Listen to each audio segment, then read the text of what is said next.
வணக்கம். இது வேந்தர் டிவியின் திண்ணை ஆமுதல் அக்கறை விவாத அரங்கிற்கு நேயர்கள் அனைவரையும் அன்போடு வரவேற்கிறோம். சமகாலத்து சமூக அரசியல் நிலவரங்களை விவாதித்துக் கொண்டிருக்கின்ற இத்திண்ணையில் நாம் இன்றைக்கு விவாதிக்க இருப்பது ஆம் ஆத்மி அரசியல் மாற்றத்திற்கான தொடக்கமா என்பதை பற்றி.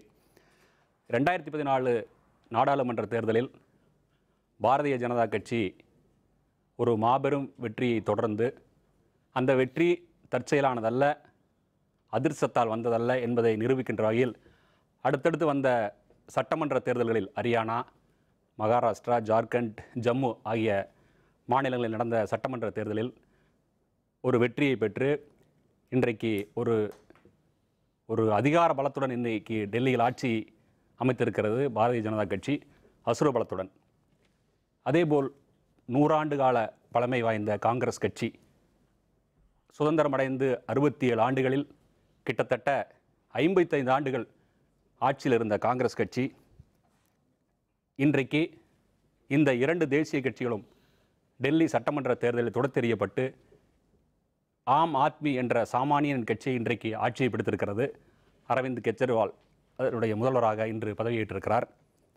இந்த வெற்றி அரசியல் மாற்றத்திற்கான தொடக்கமா என்பதை பற்றி தான் நாம் இன்றைக்கு திண்ணையில் விரிவாக விவாதிக்க இருக்கிறோம். அதற்காக நமது திண்ணைக்கு ஆம் ஆத்மியிலிருந்து திரு லெனின் அவர்களும், பாரதிய ஜனதாவிலிருந்து திரு ராகவன் அவர்களும், பத்திரிகையாளர் திரு பிரியன் அவர்களும், காங்கிரஸ் கட்சியிலிருந்து திரு அமெரிக்கை நாராயணன் அவர்களும் நமது அரங்கிற்கு வருகை தந்திருக்கிறார்கள். அனைவரையும் திண்ணை நிகழ்ச்சிக்கு அன்போடு வரவேற்கிறோம். முதலில் திரு லெனின், ஆம் ஆத்மியினுடைய இந்த பிரம்மாண்டமான வெற்றிக்கு முதன்மையான காரணம் எதுவாக இருக்கும் என்று நீங்கள் கருதுகிறீர்கள்? சுருக்கமாக சொல்லுங்கள், விரிவாக பேசுவோம். மக்களுடைய ஏகோபித்த ஆதரவு, மாற்று அரசியலுக்கான ஏக்கம், காங்கிரஸ் மீதான அதிருப்தி, மோடி அரசு மீதான அதிருப்திகள், இதுதான் முக்கியமான காரணமாக நாங்கள் கருதுகிறோம் தேசிய அளவில். திரு அமெரிக்கை நாராயணன். இல்லை, அவர் சொன்னதில் கருத்து வேற்றுமை இருக்க முடியாது. முதல்ல ஆம் ஆத்மிக்கு என்னுடைய பாராட்டுதலையும் வாழ்த்துக்களையும் தெரிவித்துக் கொள்கிறேன். இரண்டாவதாக, இது மோடி அலையை வீழ்த்தணும், மோடின்ற பிம்பம் பெருசாக ஊதி பெருசாகிற பலூன் ரொம்ப ஊதினதால், ஊடகங்களும் பிஜேபியும் ஊதினதால் வெடிச்சிச்சு, வேற ஒன்றும் இல்லை. அந்த வெடித்தது மோடி என்ற பிம்பம் என்று முகத்திரை கிழிக்கப்பட்டதுன்றதான் இந்த இதில் உண்மை. எங்களுடைய ஓட் ஷேர் குறைஞ்சிருக்குன்றதை நாம் மறுக்க முடியாது. மக்கள் இதில் யாருக்கு வெற்றி வாய்ப்பு அதிகம், மோடியின் பிம்பத்தை உடைக்கணுன்ற ஒரு சிக்னல் தெளிவாக வந்துடுது. எப்படி போன தேர்தலில் காங்கிரஸ் போனோன்றது தெளிவாக இருந்தது. அப்போது அதற்கு மாற்று யாருன்னு மோடின்ற ஒரு பிம்பம் வந்தது. மோடின்ற பிம்பத்தை காண்பிச்சு அவர் அப்புறம் ஊதி பெருசு பண்ணார், எல்லாத்தையும் மாற்றிடுவோன்னாரு, பொய் சொன்னார், ஆட்சிக்கு பிடிச்சார். இந்த ஆட்சிக்கு பிடித்து அவர் பொய்யை சொல்லி ஆட்சிக்கு சொன்னதால அந்த மோடின்ற பிம்பத்தை உடைப்பதற்கான தேர்தலாக இதை நீங்கள் பார்க்கலாம். திரு ராகவன். ஆங்கிலத்தில் ஒரு பழமொழி சொல்லுவாங்க, an intelligent learn from others experience, mediocre learns from his own experience, idiot never learns. அந்த பழமொழிக்கு ஏற்றவாறு இன்றைக்கு பாரதிய ஜனதா கட்சியினுடைய வாக்கு சதவீதம் 33% அப்படியே இருக்குது இந்த தேர்தலில். ஆனால் 25லேருந்து 9% ஆகிவிட்டு காங்கிரஸ் கட்சி அந்த 15% வாக்கு அப்படியே ஆம் ஆத்மிக்கு போயிருக்கு. இந்த அளவுக்கு தோற்றுவிட்ட அப்புறமும் கூட நான் மோடியை தான் சொல்லுவோம் பிம்பம் பலூன்னு பேசிட்டு அதிலிருந்து பாடம் கற்றுக்கொள்ளவில்லை காங்கிரஸ் என்று சொன்னால், நான் இந்த பழமொழியில் சொன்ன 3 விதமான மனிதர்களில் எந்த மனிதராக இவர்களை சேர்த்துக்கொள்ளுமோ சேர்த்துக்கொள்ளுங்க. நீங்கள் இன்றைக்கு ஆம் ஆத்மி கட்சி மிக பெரும்பான்மையாக வெற்றி பெற்றிருக்கிறது. நானும் கூட வாழ்த்துக்களை தெரிவித்துக் கொள்கின்றேன். பாரதிய ஜனதா கட்சி இன்றைக்கு கடந்த முறை சட்டமன்றத்தில் எந்த வாக்கு சதவீதம் பெற்றோமோ அதே பெற்றிருக்கிறோம். அதனால் இவர் சொல்கிறது போல், காங்கிரஸ் கட்சியினுடைய திரு நாராயணன் சொன்னது போல், இது மோடி பிம்பம்லாம் இல்லை. நீங்கள் உங்களுடைய சுவரை பார்க்க வேண்டும். ராகுல் காந்திலாம் பிரச்சாரம் பண்ணாங்க, சோனியா காந்தி பிரச்சாரம் பண்ணாங்க, பாடம் கற்றுக்கொள்ளுங்கள். இன்னொருத்தர் பிஜேபி தோற்றுவிட்டது, பிம்பம் பலூன் உடஞ்சி போச்சுன்னு பேசுகிறீங்களே, 15% வாக்குகளை இழந்திருக்கிறீர்கள், 0க்கு வந்திருக்கிறீங்க. இது அவமானப்பட வேண்டிய விஷயம் இல்லையா? அது விரிவாக பேசுவோம். திரு பிரியன். ஆம் ஆத்மியோட வெற்றிக்கு முக்கியமான காரணம் நான் நினைக்கிறது வாக்காளர்களோட நேரடி தொடர்பு அவங்க வச்சுருந்தாங்க. இந்திய அரசியலில் பார்த்தீங்கன்னா கெஜ்ரிவால் மாதிரி மீடியா உயர்த்தி பிடித்த ஒரு நபரும் கிடையாது, மீடியா கீழே போட்டு மிதித்த ஒரு நபரும் கிடையாது. 49 நாள் ஆட்சி அவர் இழந்த பிறகு, கெஜ்ரிவால் இழந்த பிறகு மீடியாக்களும் மற்ற கட்சிகளும் அவரை வந்து படு கிண்டல் பண்ணாங்க. அந்த மாதிரி கிண்டல் யாருமே எதிர்பார்த்துருக்க மாட்டாங்க. அந்த அளவுக்கு கிண்டல் பண்ணி அவர் எதுக்குமே தகுதி இல்லை, பொது வாழ்க்கைக்கே தகுதி இல்லை, நிர்வாகத்துக்கு தகுதி இல்லை, எல்லா விதமான ஒரு ஒரு ஒரு மெலைனிங்லாம் நடந்தது. ஆனால் அவர் வந்து பாராளுமன்ற எலெக்ஷனை தொடர்ந்து தோக்குறாரு. அவர் பஞ்சாபில் 4 இடங்கள் வின் பண்ணுறது தவிர. அதுக்கப்புறம் நீங்கள் 6 மாதம் பார்த்தீங்கன்னா பிஜேபி தனக்கு கிடைச்ச பாராளுமன்ற வெற்றி, அதை தொடர்ந்து மாநிலங்களில் கிடைச்ச வெற்றியின் காரணமாகவோ அல்லது வேறு எந்த காரணமாகவோ அவங்களோட கால் தரையிலேயே இல்லை. சரி, டெல்லியில் வந்து நமக்கு நிச்சயம் வெற்றி அப்படின்னு ஒரு அவங்க வந்து ஒரு யூகத்தை ஒரு பெரிய ஒரு நம்பிக்கையோடு இருந்தாங்க அவங்க. ஆனால் இவங்க என்ன பண்ணாங்க, கிரவுண்ட் லெவலில் ஒர்க் பண்ணாங்க. அந்த 6 மாத காலத்தில் பார்த்தீங்கன்னா வாக்காளர்களில் ஒவ்வொரு ஏரியாலையும் சின்ன சின்ன ஏரியாலையும் கூட்டம் போட்டு உங்கள் ஏரியாவுக்கு என்ன தேவை, உங்கள் ஏரியாவுக்கு என்ன தேவைன்னு அதை பேஸ் பண்ணி தான் அவங்களோட 70 பாயிண்ட் தேர்தல் அறிக்கை தயார் பண்ணாங்க அவங்க. ஸோ அவங்களோட முக்கியமான காரணம் வாக்காளர்களோட நேரடி தொடர்பு. ஸோ மற்றவங்கெல்லாம் நேஷனல் பிரச்சனையை இப்போ மோடி வந்து தன்னோட சென்ட்ரல் கவர்மெண்ட் பார்த்தீங்கன்னா ஒரு மாநகராட்சி தேர்தலை எப்படி எதிர்கொள்வாங்களோ அந்த மாதிரி ஒரு லோக்கல் கவுன்சில் எப்படி எதிர்கொள்வாங்களோ அந்த மாதிரி கிட்டத்தட்ட வந்து ஏன்னா டெல்லின்றது வந்து கிட்டத்தட்ட வந்து ஒரு ஃபுல் ஃப்ளெட்ஜ் ஸ்டேட்னு சொல்ல முடியாது. அது ஒரு ஒரு ஒரு குவாசி ஸ்டேட் தான். அது வந்து இன்னும் ஒரு ஃபுல் பவர் அது கிடைக்கல அதுக்கு. இருந்தாலும் இவங்க வந்து அந்த 70 எம்எல்ஏ தொகுதிகள்லையும் ஏற்கனவே வென்ற 28 எம்எல்ஏக்கள் வந்து சும்மா இல்லை. அவங்க அந்த தேர்தலில் வந்து இந்த சஸ்பெண்டட் அனிமேஷன் அசம்பிளி இருந்தால் கூட இவங்க வந்து தன்னோட பணியை வந்து அந்த தொகுதியில் தொடர்ந்து செஞ்சுருந்தாங்க. அந்த எம்எல்ஏக்கள்லாம் போய் ஒவ்வொரு வீட்லையுமே குறைகளை கேட்கறது, அந்த குறைகளை நிவர்த்தி பண்ணுறது, இந்த மாதிரி விஷயங்களை அவங்க பண்ணிட்டு இருந்தாங்க. அவங்க அப்படி பண்ணிட்டு இருந்ததுனால அந்த தொடர்ந்து அவங்க வந்து தனிப்பட்ட முறையில் வந்து அந்த வாக்காளரோட தொடர்பு வச்சுருந்ததுனால கடைசி கட்டத்தில் தேர்தல் சமயத்தில் அவங்களுக்கு அந்த ஒரு பிரம்மாண்டமான எழுச்சி வந்தது. ஆனால் ராகவன் சார் சொன்ன மாதிரி இப்போ வந்து சொன்னார், இந்த பிஜேபியோட வாக்கு சதவீதம் வந்து கொஞ்சம் தான் குறைஞ்சிருக்கு, ஒரு 0.9 வந்து குறைஞ்சிருக்காது ஆக்சுவலாக. ஆனால் இன்னொன்று நீங்கள் பார்க்கணும், போன எலெக்ஷனில் வந்து 1,19,00,000 வாக்காளர்கள் தான் இருந்தாங்க. இந்த வாட்டி 1,33,00,000 வாக்காளர்கள், 15 லட்சம் புது வாக்காளர்கள் வந்திருக்காங்க. விரிவா பேசும் திரு லெனின். அந்த புது வாக்காளர்கள் என்ன பண்ணாங்க, விஜய்க்கு ஓட்டு போட்டாங்கன்றது ஒரு பெரிய கேள்விக்குறி. இப்போ ஜென்ரலாக பார்த்தீங்கன்னா ஓய்ந்தது மோடி அலை அப்படிங்கிற மாதிரி ஒரு விமர்சனங்கள் இப்போ வர ஆரம்பிச்சிருக்கு. உங்களுடைய பார்வையில், ஒரு ஆம் ஆத்மியுடைய பார்வையில் நீங்கள் எப்படி என்ன தேர்தல் வந்து நேருக்கு நேரம் எதிர்கொண்டீங்க டெல்லியில்? ஆமாங்க, நீங்கள் எப்படி நினைக்கிறீங்க? அதாவது மோடி அலை ஓய்ந்ததுன்னு சொல்றதுல சொல்றது ஒரு விதத்தில் ஒரு பார்வை இருந்த போதும் டெல்லியில் வந்து மக்களுக்கு அவருக்கு ஏகோபித்த ஆதரவு இல்லை என்கிறது வந்து யதார்த்தமான ஒரு உண்மை. இப்போ நம்ம பத்திரிகையாளர் சகோதரர் சொன்ன மாதிரி 1,19,00,000 வாக்காளர்கள் கடந்த முறை 2013 டெல்லி தேர்தலில் வாக்களித்திருக்காங்க. இந்த தடவை 2015 தேர்தலில் 1,33,00,000 வாக்காளர் வாக்களித்திருக்காங்க. இது எல்லாருமே வந்து புதிய வாக்காளர்கள், இளைஞர்களோட ஆதரவு வந்து அவருக்கு இல்லைங்கிறது வந்து இது வந்து தெளிவாக நம்ம இந்த ஓட்டிங் பேட்டர்ன் பார்த்தீங்கன்னா தெளிவாக நமக்கு வந்து இதில் வந்து தெரிகிறது. இன்னொரு விஷயம் என்னன்னா, டெல்லியில் அவங்களுக்கு இவ்வளோ பெரிய தோல்வி ஏற்படுத்துறது அவங்க உட்கட்சி பூசலும் கூடங்கிற ஒரு யதார்த்தமான ஒரு உண்மை. எப்படி வந்து கிரண் பேடியை பேராட்ராப்பிங் அவங்க பண்ணாங்களோ, கிரண் பேடி பேராட்ராப்பிங் பண்ண உடனே அக்செப்டன்ஸ், அதாவது முதலமைச்சர் வேட்பாளரை வந்து ஒத்துக்கொள்ளக்கூடிய மனநிலையில் அவர்களுடைய தொண்டர்களும், அதை கிரவுண்ட் லெவலில் வரக்கூடிய ஃபீல்டு ஒர்க்கர்ஸ் இருக்கக்கூடிய பிஜேபியோட ஃபீல்டு ஒர்க்கர்ஸ் இருக்கக்கூடிய தன்னார்வலர்களும் தொண்டர்களும் வந்து கொள்ளப்படவில்லை. அவர்களுக்குள்ளே பலவிதமான குழப்பங்கள். கடைசி 3 நாட்கள் வரைக்கும் அந்த டெல்லிக்காக ஒரு தேர்தல் அறிக்கை அவங்களால வெளியிடப்பட முடியல. அவங்க கடைசி பண்ணாங்கன்னா விஷன் டாக்குமெண்ட் தான் விட்டாங்க ஒழிய ஒரு தேர்தல் அறிக்கை கூட அவங்களால வெளியிடப்பட முடியல. ஸோ அதனால தேர்தல் நெருங்க அவங்களுக்கு பிரச்சனைகள் தான் அதிகமாக வந்து கொண்டிருந்தது ஒழிய, அதாவது அவங்க தேர்தலை அவர்களுக்கு சாதகமாக பயன்படுத்தக்கூடிய சூழலை வந்து அவங்க உருவாக்கலன்னு நான் நினைக்கிறேன். அதாவது இப்போ மோடி அவர் சொன்ன குற்றச்சாட்டு பார்த்தீங்கன்னா ஸ்டேட்டாவே சொல்றாரு. அதாவது வந்து ஒரு இவ்வளவு கேண்டிடேட் இருக்கும் பொழுது ஒரு மாற்று ஒரு இயக்கத்திலிருந்து ஒரு கிரண் பேடியை கொண்டு வந்து இறக்க வேண்டிய அவசியம் என்ன, உங்களுடைய கட்சி தொண்டர்களே அது ஏற்கல அப்படி மாதிரி ஒரு குற்றச்சாட்டு சொல்றாரு. சொல்லட்டும், மோடி அலை ஓய்ந்து விட்டதுன்னு இப்போ ஆம் ஆத்மி மாத்திரம் சொல்லலை, கம்யூனிஸ்ட் கூட இன்னைக்கு கூட தாப்பாண்டியன் அவர்கள் சொல்லியிருக்கிறாங்க. ஒரு விஷயம் புரிஞ்சுக்கணும், நம்முடைய பத்திரிகையாளர் சொல்லும் பொழுது சொன்னார் 28 சட்டமன்ற உறுப்பினர்கள் அவங்க வேலையை செஞ்சுட்டு இருந்தாங்க, அவங்க சிறப்பாக வேலை செய்துட்டு இருந்தாங்கன்னு சொன்னால் அது ஏன் பாராளுமன்ற தேர்தல் நடக்கும்பொழுது அந்த வெற்றி கொடுக்கல? 7 இடங்களில் ஆம் ஆத்மி அங்கே எந்த இடத்துலையும் வெற்றி பெறல, 7 இடத்துலையும் பிஜேபி ஜெயிச்சிருக்குது. கொஞ்சம் நான் பேசி முடிச்சிடுறேன். அதனால ஒரு தேர்தலுடைய வெற்றிக்கான சூத்திரம் ஃபார்முலா இதுதான்லாம் சொல்ல முடியாது. நீங்கள் வேலை செஞ்சுட்டு தானே இருக்கிறீங்க, எப்பயுமே மக்களோட இணைந்து நேரடியாக வாக்காளரோடு இணைந்திருந்தார்கள். அப்போ ஏன் வந்து பார்லிமெண்ட்டில் ஜெயிக்கல, இல்லாட்டி கடந்த முறை ஏன் 28 சீட் தான் ஜெயிச்சாங்க? எத்தனையோ கேள்விகள் இருக்குது. வெற்றிக்கான சூத்திரம் ஒவ்வொரு தேர்தலில் ஒவ்வொரு மாதிரி இருக்கும். இதுதான் ஒரு இப்படித்தான் வெற்றிக்கான சூத்திரம் நீங்கள் அசஸ் பண்ண முடியும். நம்பர் டூ நீங்கள் இந்த டெல்லி தேர்தலுக்கு பிறகு நடந்தது அஸ்ஸாமில் உள்ளாட்சி தேர்தல். நேற்றைக்கு ரிசல்ட் வந்திருக்கு. அங்கே நம்பர் 1 பார்ட்டி அஸ்ஸாமில் அந்த உள்ளாட்சி தேர்தல் மொத்தத்திலையும் ஸ்வீப் பண்ணது பிஜேபி. மோடி அலை ஓய்ந்து விட்டதா அப்படின்னு சொன்ன நீங்க இதெல்லாம் வந்து டெல்லியில பொறுத்த வரைக்கும் அங்க இருக்கிற பிரச்சனைகள் அடிப்படையில் தான் தேர்தல் நடந்தது. அஃப்கோர்ஸ் அஸ்ஸாம்லயும் அதான் நடந்தது. அங்க கூட மோடி இன்ஃப்ளூயன்ஸ் நான் சொல்ல வரல. நீங்க சொல்லுவது எது எடுத்தாலுமே மோடி அலை ஓய்ந்து விட்டது என்று சொன்னால் இங்க மோடி அலை தான் காரணம், அது ஓய்ந்து விட்டதுன்னு அஸ்ஸாம்ல மோடி அலை ஜெயிச்சிருக்குதுன்னு ஒத்துக்கிறீங்களா? இப்ப ஒண்ணு அஸ்ஸாம்ல வந்து உள்கட்சி உள்ள அந்த மாநிலத்தில் இருக்கிற பிரச்சனை அடிப்படையில் வச்சு தான் அது, அதே மாதிரி டெல்லியில பிரச்சனை அடிப்படையில் வச்சு தான் தேர்தல். நீங்க சொன்ன பதிலே ஒரு கேள்வி. இப்ப 7 பாராளுமன்ற தொகுதியில ஜெயிச்சிங்க இல்லையா? அப்போ ஒரு 7 மாதத்துல என்ன பெரிய மாற்றம் மக்களிடத்துல கண்டுட்டாங்க மக்கள்? அது ஏத்துக்கிறேன். நான் என்ன சொல்றேன், எதனால பாரதிய ஜனதா கட்சி வெற்றி பெற முடியவில்லை? நாங்கள் வந்து என்ன சொன்னாலும் கூட நீங்க வந்து அந்த வாக்கு சதவிகிதம் பெருசா இல்லை, நாங்க மெயின்டைன் பண்றோம்னு சொன்னாலும் கூட இடங்களை பொறுத்த வரைக்கும் இட்ஸ் டிசப்பாயிண்டிங். நாம் அதை எதிர்பார்க்காத ஒரு எண்ணிக்கை தான் இது. இன்ஃபேக்ட் சார், இந்த ஓட்டிங் பேட்டர்னே பார்த்தீங்கன்னா காங்கிரஸ் 15% இழந்திருக்கிறது. போன வாட்டி இண்டிபெண்டன்ஸ் வந்து 10% ஓட்டு வாங்கினாங்க, இந்த வாட்டி 0.05. இந்த 25% ஓட்டு அப்படியே ஷிஃப்ட் ஆயிருக்கு ஆம் ஆத்மி. இதில் பிஜேபி கொஞ்சம் பெற்றிருந்தா இன்னும் அதிகமான இடங்களை கூட பெற்றிருக்க முடியாது. அது பண்ணலை.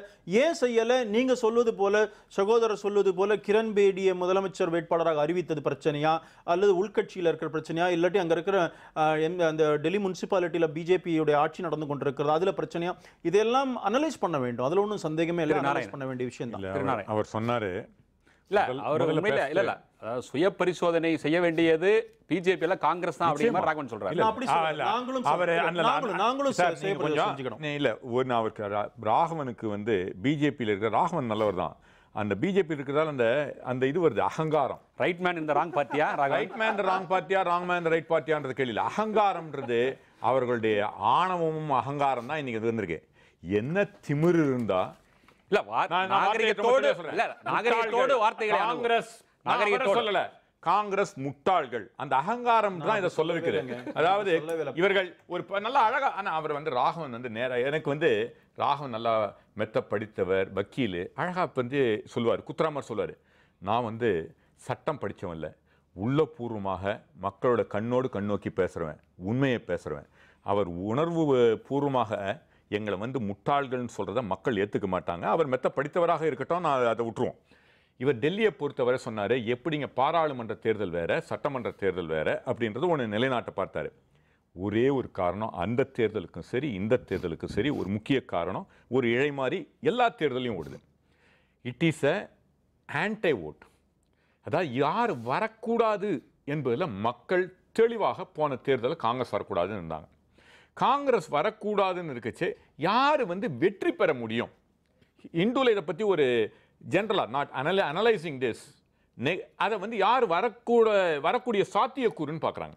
அதில் வேறு இப்போ இந்திய மக்கள் புரிஞ்சுக்கிட்டாங்க, இந்த ஓட்டை பிரித்து போட்டால் ஒரு சரியாக வரல அப்படின்றத புரிஞ்சுக்கிட்டாங்க. ஸோ யார் வரக்கூடாதுன்றதுல யாருக்கு வாய்ப்பு அதிகமாக இருக்கோ அவங்கள சார்ந்து ஓட்டு விடு. உங்களுடைய தோல்வி பற்றி உங்களுக்கு கவலை இல்லை, அவங்க தோல்வியை நீங்கள் கொண்டாடுறீங்க அப்படி எடுத்துக்கலாமா? இல்லை, நான் சொல்கிறேன், எங்களுடைய தோல்வியை பற்றி எங்களுக்கு வருத்தம்.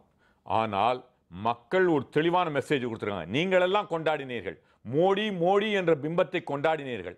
அவர் என்ன சொல்கிறாரு, இங்கே வந்து டெல்லியையும் அஸ்ஸாமையும் கம்பேர் பண்ணுறாரு. அதாவது மொட்டை தலைக்கும் முழங்காலுக்கும் முடிச்சு போகிறதுன்றது இதை விட சிறப்பாக செய்ய முடியாது. திண்ணை பேச்செல்லாம் அந்த திண்ணல் இப்படி தான் சொல்லுவாங்க. அதில் இன்னும் மொட்டை தலைக்கும் முழங்காலுக்கு முடிச்சு போகிறாரு. டெல்லியை மாதிரி 100 எம்பிக்கள் அஸ்ஸாமில் போய் இது பண்ணாரா? மோடி நான் சொல்வது, அதாவது எப்படி அகங்காரத்தோட பேர், என்ன மீறி அந்த சீஃப் மினிஸ்டர் செஞ்சிட முடியாது, எனக்காக ஓட்டு போடுங்க, என்னுடைய கட்டுப்பாட்டுக்குட்டுவர், நான் பார்த்துக்கிறேன் அப்படின்னு மோடி பேசினாரா இல்லையா? மோடி தன்னுடைய, அதாவது மோடியை முழுப்பக்க விளம்பரத்தை போட்டு கடைசி நாளுக்கு முன்னால் எலெக்ஷன் நடத்தினாங்களா இல்லையா? இதில் மோடியும் காங்கிரஸும் கெஜ்ரிவாலும் என்ற போட்டி வரச்சே மோடி தோல்வி அடைந்தார். மோடி சர்க்கார் இது வரைக்கும் பணக்காரங்களுக்கு உதவி செய்த சர்க்கார், அதானிக்கு உதவி செய்த சர்க்கார், ரிலையன்ஸுக்கு உதவி செய்த சர்க்கார், அதானிக்கு 6000 கோடி, அடித்தட்டு மக்களுக்கு எதிராக இந்த 100 நாள் வேலை வாய்ப்பு திட்டத்தை எடுத்த ஓட்டு, இந்த மக்களுக்கு எதிராக இந்த நில உரி ஆர்ஜிய சட்ட உண்மை. சரி, அது உண்மை. இவர் சொன்னதுக்கெல்லாம் உண்மைன்னே வச்சுப்போம். இந்த அரகன்சின்னு சொல்றாரு. இன்னைக்கு என்ன நண்பர் அமெரிக்கனாரன் பல பத்திரிகைகளை படிக்கிறவர், காலையில் படிச்சிருப்பாரு. அவர் சொல்ற இந்துலியோ டைம்ஸ் ஆஃப் இந்தியாவில் இன்னைக்கு மார்னிங் பார்த்தேன், அரகன்சி நமக்கு இருக்கக்கூடாது, அதுதான் தோல்விக்கு காரணம்னு ஜெயராம் ரமேஷ் சொல்லியிருக்கிறார். உங்களுடைய தலைவர், முக்கியமான தலைவர் ஜெயராம் ரமேஷ் உங்களுடைய தலைமைக்கு அறிவுறுத்திருக்கிறார். அதை படிச்சிருப்பார் காலையில. இன்னொரு விஷயம், நீங்க ஜெயராம் ரமேஷ் சொல்லியிருக்கிறார் உங்க தலைவர். வெயிட் மினிட், இப்போ நான் என்ன சொல்றேன், மோடி பிரச்சாரம் பண்ணார் இல்லைன்னு சொல்லல, அரவிந்த் கெஜ்ரிவால், ராகுல் காந்தி பிரச்சாரம் பண்ணலையா, சோனியா காந்தி பிரச்சாரம் பண்ணலையா? நான் என்ன சொல்றேன், நீங்க கம்யூனிஸ்ட் கட்சிக்கார மாதிரி பேசுறீங்க. கம்யூனிஸ்ட் தாப்பாண்டியன் சொல்லியிருக்கிறாரு, இது ஒரு மெசேஜ், ஒரு மாற்றத்திற்கான ஏற்பாடு அப்படின்னு சொல்றாரு. ஆனா சொல்லுவதற்கு முன்னாடி நாம என்ன ஓட்டு வாங்கினோம்னு பார்க்கணும். இப்போ 15 இடத்துல கம்யூனிஸ்ட் நின்றாங்க. கம்யூனிஸ்ட் 15 இடத்துல நின்று எல்லா இடத்துலயும் டெபாசிட் போனது கூட இல்லைங்க. டெபாசிட் எல்லாத்தையும் அவங்க அதிகமா ஒரு இடத்துல வாங்கியிருக்கிறாங்க 947. 47 ஓட்டு, வெறும் 47 ஓட்டு, 49 ஓட்டு ஒரு சீட்ல வாங்கியிருக்கிறாங்க. அப்புறம் 52 ஓட்டு வாங்கியிருக்கிறாங்க. எந்த கம்யூனிஸ்ட், வெறும் சிபிஐலாம் மாத்திரம் இல்லை, சிபிஐ, சிபிஎம், சிபிஐ எம்எல்ஏ, சுசி, forward bloc, RSP, socialist party எல்லாரும் சேர்ந்து கூட்டமைப்பு. நான் இல்ல அது மாதிரி தான் நீங்க சொல்றீங்கன்ற அடிக்கிறது இல்லைங்க. இன்னைக்கு அந்த தாப்பாண்டியனும் கம்யூனிஸ்டோட பிரகாஷ் காரத் என்ன சொல்றாரு, மாற்றத்திற்கான வாக்கு அப்படின்னு சொன்னா, நான் சொல்றேன் அரவிந்த் கெஜ்ரிவால் பாராட்டுறேங்கிறேன். எஸ், எல்லாரும் எதிர்த்தாங்க, தனியாக இந்த அளவுக்கு சக்சஸ்ஃபுல்லாக வந்தால் பாராட்ட வேண்டியது, மக்கள் வாக்களிச்சிருக்கிறாங்க. அதனால தோத்து போனது மாத்திரம் இல்லை, 15 சீட்ல மொத்தமே 1,39,00,000 வாக்குகளை மொத்தம் 5,000 வாக்குகள் பெற்று விட்டுட்டு இன்றைக்கு எங்களுக்கு அட்வைஸ் பிஜேபி தோற்கடிக்கப்பட்டதுன்னு பேசினா எப்படியோ அப்படித்தான் நம்முடைய அமெரிக்க நாராயணன் அவர்கள் சொல்லிட்டு இருக்கிறார். இன்னைக்கு 9% ஓட்டு வாங்கிட்டு 0ல நின்னுட்டு அவருக்கு பிஜேபி அடி வாங்குதுன்னு பேசுற என்ன வார்த்தை? அதாவது சகோதரர் ராகவன் அவர்கள் முழு பூசணிக்காக சோத்துல மறைக்கிறாரு. டெல்லியில் ப்ரொபகேண்டா ஸ்டார்ட் பண்ணலேருந்து ஆரம்பித்ததுலேருந்து இவர்கள் மோடியையும் ப்ரொஜெக்ட் பண்ணி தான் பண்ணிக்கிட்டு இருந்தாங்க. மோடினால தான் வெற்றி பெற முடியும். ஏன்னா இவங்க ஜம்மு காஷ்மீர் வெற்றி பெற்றிருக்காங்க, மகாராஷ்டிராவில் வெற்றி பெற்றிருக்காங்க. இதே மோடியினால டெல்லியில் வெற்றி பெற வைக்க முடியும் ஒரு மிகப்பெரிய ஒரு நம்பிக்கை, ஓவர் கான்ஃபிடன்ஸில் தான் இவங்க ஆரம்பித்தாங்க இவங்களோட கேம்பெயினை. இரண்டாவது காரணம் என்னன்னா, கிட்டத்தட்ட 41 தேர்தல்களை திரு அமித்ஷா அவர்கள் தலைமையில் சந்தித்ததாக நான் எங்கேயோ படித்த இது எனக்கு ஞாபகம் இருக்கிறது. 41 தேர்தல்களை சந்தித்தவர் டெல்லியில் தேர்தல் முதல் முறையாக தோல்வியை சந்தித்துள்ளார் என்பது ஒரு முக்கியமான பார்க்க வேண்டிய ஒரு உண்மை. இதுல டெல்லி மக்களுக்கு இவங்க மே மாதம் 2014ஆம் ஆண்டு பதவியேற்றாங்க. இதற்கு வரைக்கும் டெல்லி மக்களை இவங்க சாட்டிஸ்ஃபை பண்ணலையா, திருப்திப்படுத்தலையா? இவர்களுடைய திட்டங்கள் எல்லாம் டெல்லி மக்களை சென்றடையவில்லையா, இல்ல இவர்கள் டெல்லி மக்களுக்கு ஏற்புடையதாக இல்லை நடக்கவில்லையா என்கிற பல கேள்விகள் இதுல பல கேள்விகள் இதுல நமக்கு எழும்புது. அவர் என்ன சொல்றாருன்னா, மோடினால மோடி பிம்பம் இல்ல, மோடி தான் உங்களோட மார்க்கெட்டிங் ஃபேக்டரா வச்சு பண்ண யதார்த்தமான உண்மை. ஏன்னா டெல்லி தேர்தல் நடக்கும்போது கிட்டத்தட்ட 3 வாரங்கள் நான் டெல்லி தங்கியிருக்கும்போது கடைசி 5 நாட்கள் எல்லா பேப்பர்லயுமே தமிழ்நாட்டில் இன்னைக்கு திராவிட கட்சிகள் எவ்வளவு பேர் விளம்பரத்தை கொடுத்து ஒவ்வொரு 5 கோடி ஒரு இதுள்ள பெருமானம் உள்ள ஒரு விளம்பரம் எல்லா பத்திரிகையிலும் முதல் பக்கம் 2ஆம் பக்கம், சில பத்திரிகைகள் முதல் பக்கம் மட்டும். இவ்வளவு பெரிய மாஸ் கேம்பெயினிங் பண்ணியிருக்காங்க. இவ்வளவு பெரிய படம் ஆம் ஆத்மி கிடையாது. ஆம் ஆத்மிக்கு எதுவுமே இல்லை, மக்களிடம் டைரக்டா ஃபீல்டு ஒர்க்கெல்லாம் போய் இந்த தடவை பண்ணியிருக்காங்க வெளியே. நம்ம வேற எதுலையும் நம்ம ஜெயிக்கல. தொடர்ந்து பேசுவோம். ஒரு சிறிய இடைவெளிக்கு பிறகு ஆம் ஆத்மி அரசியல் மாற்றத்திற்கான தொடக்கமா என்பதை பற்றி மீண்டும் தொடருவோம்.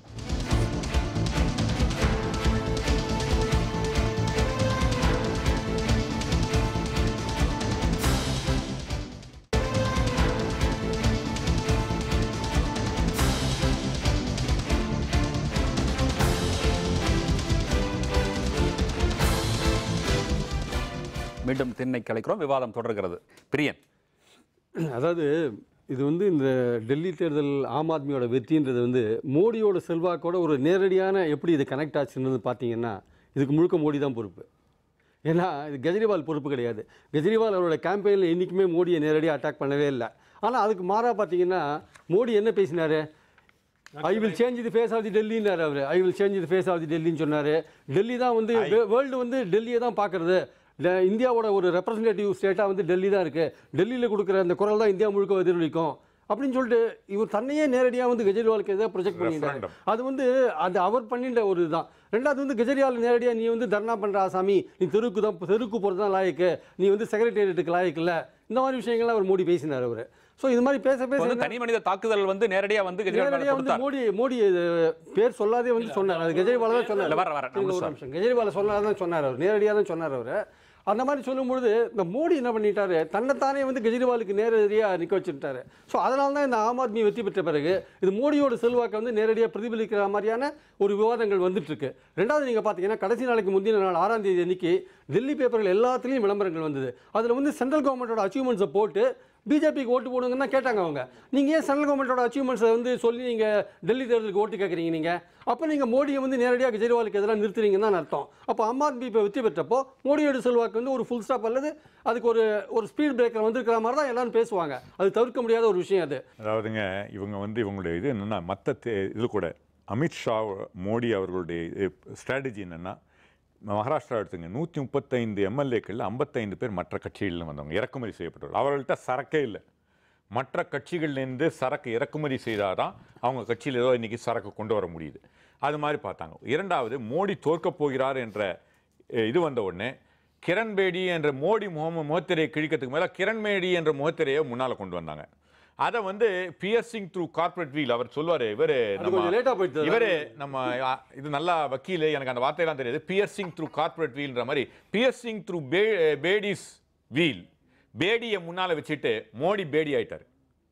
திரு ராகவன், அதாவது ஒரு சிறுபான்மையினருக்கு எதிரான ஒரு பாரதிய ஜனதா கட்சியினுடைய செயல்பாடுகள் அமைஞ்சதாக சொல்லலாம். ஏன்னா பொது சிவில் சட்டம், கட்டாய மதமாற்றம், ஒரு பகவத்கீதையை வந்து தேசிய நூலாக ஆக்குறது, இந்த மாதிரியான சில விஷயங்கள் வந்து ஒரு எதிர்மறையான விளைவுகள் வந்து அந்த தேர்தல் ஏற்படுத்துச்சா? 4 குழந்தை பெற்றுக்கிறது, அதாவதுங்க இந்த மாதிரி விஷயங்கள் நீங்கள் கடந்த 1.5 மாதத்துக்கு முன்னாடி சட்டமன்ற தேர்தல் இந்த ஜார்க்கண்டாக இருக்கட்டும், ஹரியானாவாக இருக்கட்டும், ஜம்முவாக இருக்கட்டும், அதெல்லாம் நல்லா தான் சக்ஸஸ்ஃபுல்லாக வந்திருக்கிறோம்.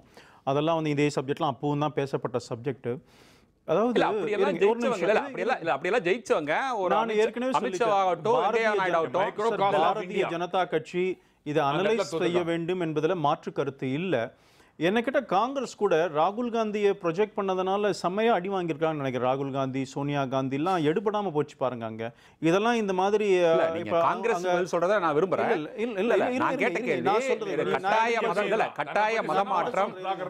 கட்டாய மதமாற்றம், பொது சிவில் சட்டம், பகவத்கீதை வந்து தேசிய நூலாக்குறது, அதே மாதிரி திரு பிரியன் சொன்ன மாதிரி வந்து 4 குழந்தை பெற்றுக்கணும், அந்த மாதிரியான ஒரு முரண்பாடான கருத்துக்களால இந்த தோல்வி. பிஜேபிக்கு எந்த முரண்பாடும் இல்லை. கட்டாய மதமாற்றம் நடக்கக்கூடாது. பொது சிவில் சட்டம் இந்த நாட்டிற்கு தேவை. அதனால இதுல எங்களுக்கு எந்த முரண்பாடும் கிடையாது. எங்க இருந்தாலும் இல்ல, நீங்க இதெல்லாம் சப்ஜெக்டாவே அசெம்பிளி எலெக்ஷன்ல இல்ல. அசெம்பிளியில் இதெல்லாம் சப்ஜெக்டாகவே கிடையாது. இந்த எலெக்ஷனில் அது மாதிரி சப்ஜெக்ட்லாம் வரவே இல்லை. அதனால் அப்படி சொல்லாதீங்க. என்னை பொறுத்த வரைக்கும் நான் தான் சொன்னேன்ல, பாரதிய ஜனதா கட்சி ரீட்டைன் பண்ணிடுச்சு. நாங்கள் எங்களுடைய வாக்குகளை ரீட்டைன் பண்ணியிருக்கோம். எங்கள் தோல்வினே சொல்ல முடியாது. ஆனால் காங்கிரஸ் கட்சி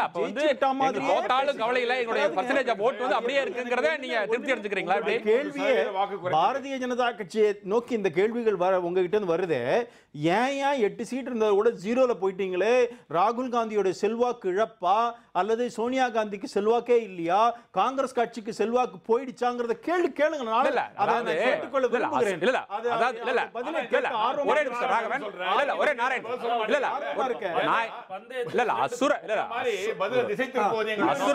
பந்தயத்துல 2 பேர் அது ஒத்துக்கோங்க. அப்போ it's become insignificant for Congress. அசுர பலத்துடன் ஒரு ஆட்சி அமைச்சிருக்கிற பாரதிய ஜனதா கட்சி இன்னைக்கு வந்து ஒரு மிகப்பெரிய ஒரு வெற்றியை வந்து இன்னைக்கு 2 தேசிய கட்சிகளுக்கு இணையான ஒரு வெற்றியை வந்து ஒரு சிறிய ஒரு சாமானியனுடைய கட்சி வெற்றி பெற்றிருக்கிறது. அதை நீங்க பார்க்கல, நீங்க காங்கிரஸ் மேல குற்றச்சாட்டு சொல்றீங்க. குற்றமே சாட்டலங்க. நான் அந்த சாமானிய கட்சி வெற்றி பெற்றதுக்கு வாழ்த்துக்கள்ங்கிறேன். நாங்கள் எங்களால எங்களுடைய வாக்கு வங்கியை தக்க வச்சுக்க முடிஞ்ச எங்களால இடங்களை பெற முடியாதற்கான காரணங்கள் அனலைஸ் பண்ணணும். அதுல ஒன்றும் சந்தேகம் இல்லை. அப்படி வாழ்த்துறவர் மோடி ஏன் இன்னைக்கு ஒரு பதவியேற்பு விழா கூப்பிட்டிருக்காரு? என்ன ஒரு திறந்த மனதோட போயிருந்திருக்கலாம், பதவியேற்பு விழா போலாமே. ஒன்னு புரிஞ்சுக்கோங்க, ஒரு பிரைம் மினிஸ்டர் ப்ரீஆக்குபேஷன்ஸ் ஏற்கனவே இருந்திருக்கு. இதுல என்ன தப்பு இருக்கு? அதனால அவர் நேத்து சந்திச்சிருக்காரு. நீங்க சொல்ற மாதிரி பிரைம் மினிஸ்டர் இன்னைக்கு பதவியேற்பு விழா போக கூடாதுன்னு நேத்து எப்படி 2 பேர் சந்திச்சாங்க? இந்த பாருங்க, நிதர்சன யதார்த்தத்துக்கு வாங்க. நாம் விரும்புறோமோ இல்லையோ, நான் விரும்புறோமோ இல்லையோ, அல்லாட்டி ஆம் ஆத்மி விரும்புதோ இல்லையோ பிரைம் மினிஸ்டர் மோடி, நாங்க விரும்புற பிஜேபி விரும்புதோ இல்லையோ அந்த மாநிலத்துடைய முதலமைச்சர் அரவிந்த் கெஜ்ரிவால் 2 பேர் சேர்ந்து தான் செயல்பட்டு ஆகணும். அதனால இது தேர்தலுக்கு பிரச்சாரங்கள் செய்திருக்கலாம். தேர்தல் முடிந்தது, மக்கள் தீர்ப்பு வந்து விட்டது. இனிமேல் மத்திய அரசாங்கமும் மாநில அரசாங்கம் கை கோர்த்து அந்த மக்களுக்கு என்ன தேவை செஞ்சு கொடுக்க வேண்டியதுதான். அதாவது கோஆபரேட்டிவ் கவர்னன்ஸ் மாடல்ல அரவிந்த் கெஜ்ரிவால் முதலமைச்சராகவும் மோடி அவர்கள் வந்து பிரதம மந்திரியாக வந்து இணைந்து செயல்பட முடியும். ஏன்னா அந்த மாநிலத்தில் உள்ள பல்வேறு கட்டமைப்புல கவர்னன்ஸ்ல பல்வேறு விதமான விஷயம், ஸ்டேட் சப்ஜெக்ட்ல இருக்கக்கூடிய விஷயங்கள் எல்லாம் சென்ட்ரல் கவர்மெண்ட் கண்ட்ரோல் இருக்கு, ஹோம் மினிஸ்ட்ரி கண்ட்ரோல் இருக்கு. அது வந்து ராகவன் சொல்றது வந்து ஒரு யதார்த்தமான ஒரு அக்செப்டட் கான்ஸ்டிடியூஷனல் கவர்னன்ஸ் கீழே தான் வரப்போகுது. ஆனால் நீங்கள் கேட்ட கேள்வி சிறுபான்மையினர் மக்கள் அதிருப்தியாக இருக்கிறார்களா இல்லையாங்கிறது கண்டிப்பாக உண்மை. சிறுபான்மையினரை விட பெரும்பான்மையினரே வந்து அதிருப்தியாக இருக்கிறார்கள் தான் உண்மை. ஏன்னா நீங்க டெல்லி இமாம் வந்து உங்களுக்கு வந்து ஒரு ஆதரவு கொடுக்கும்போது கூட அதை ஏற்க மறுத்துட்டார் நினைக்கிறேன் கெஜ்ரிவால். அதாவது அதுக்கு வேற காரணம் சொல்லியிருக்காங்க. என்னடா இமாம் வந்து என்னோட ஆதரத்தை கொடுக்கும்போது இமாமோட பையன், அதாவது அவரோட புள்ள வந்து அங்கே முடிசூடும் போது, அவரோட அடுத்த இமாம் ஹெரிட்ரியா முடிசூடும் போது இந்திய பிரதமரை அழைக்காமல் பாகிஸ்தான் பிரதமரை அழைத்ததனால், அப்படிப்பட்ட ஒரு தேசத்துக்கு விரோதமான ஒரு செயல் செய்ததனால் வந்து அவரை நாங்கள் வந்து கூப்பிடல, அவருடைய ஆதரவு வேணான்னு சொல்லி அந்த காரணத்துக்காக தான் வந்து வேணான்னு சொல்லியிருக்காங்க ஒழிய அது வந்து சிறுபான்மை பெரும்பான்மையினர் ஒரு விஷயத்துக்காக வந்து பரவலாக பேசப்பட்ட ஒரு விஷயம் கிடையாது. இதில் முக்கியமான விஷயம் என்னன்னா, சிறுபான்மையினர் மக்களுக்கு நீங்க சொன்ன மாதிரி கட்டாய மதமாற்ற சட்டம், பொது சிவில் சட்டம், இந்த மாதிரி விஷயங்கள் வந்து சிறுபான்மை மக்களுக்கு ஒரு அதிருப்தியை வந்து பாரதிய ஜனதா கட்சி மீது ஏற்படுத்தியுள்ளன.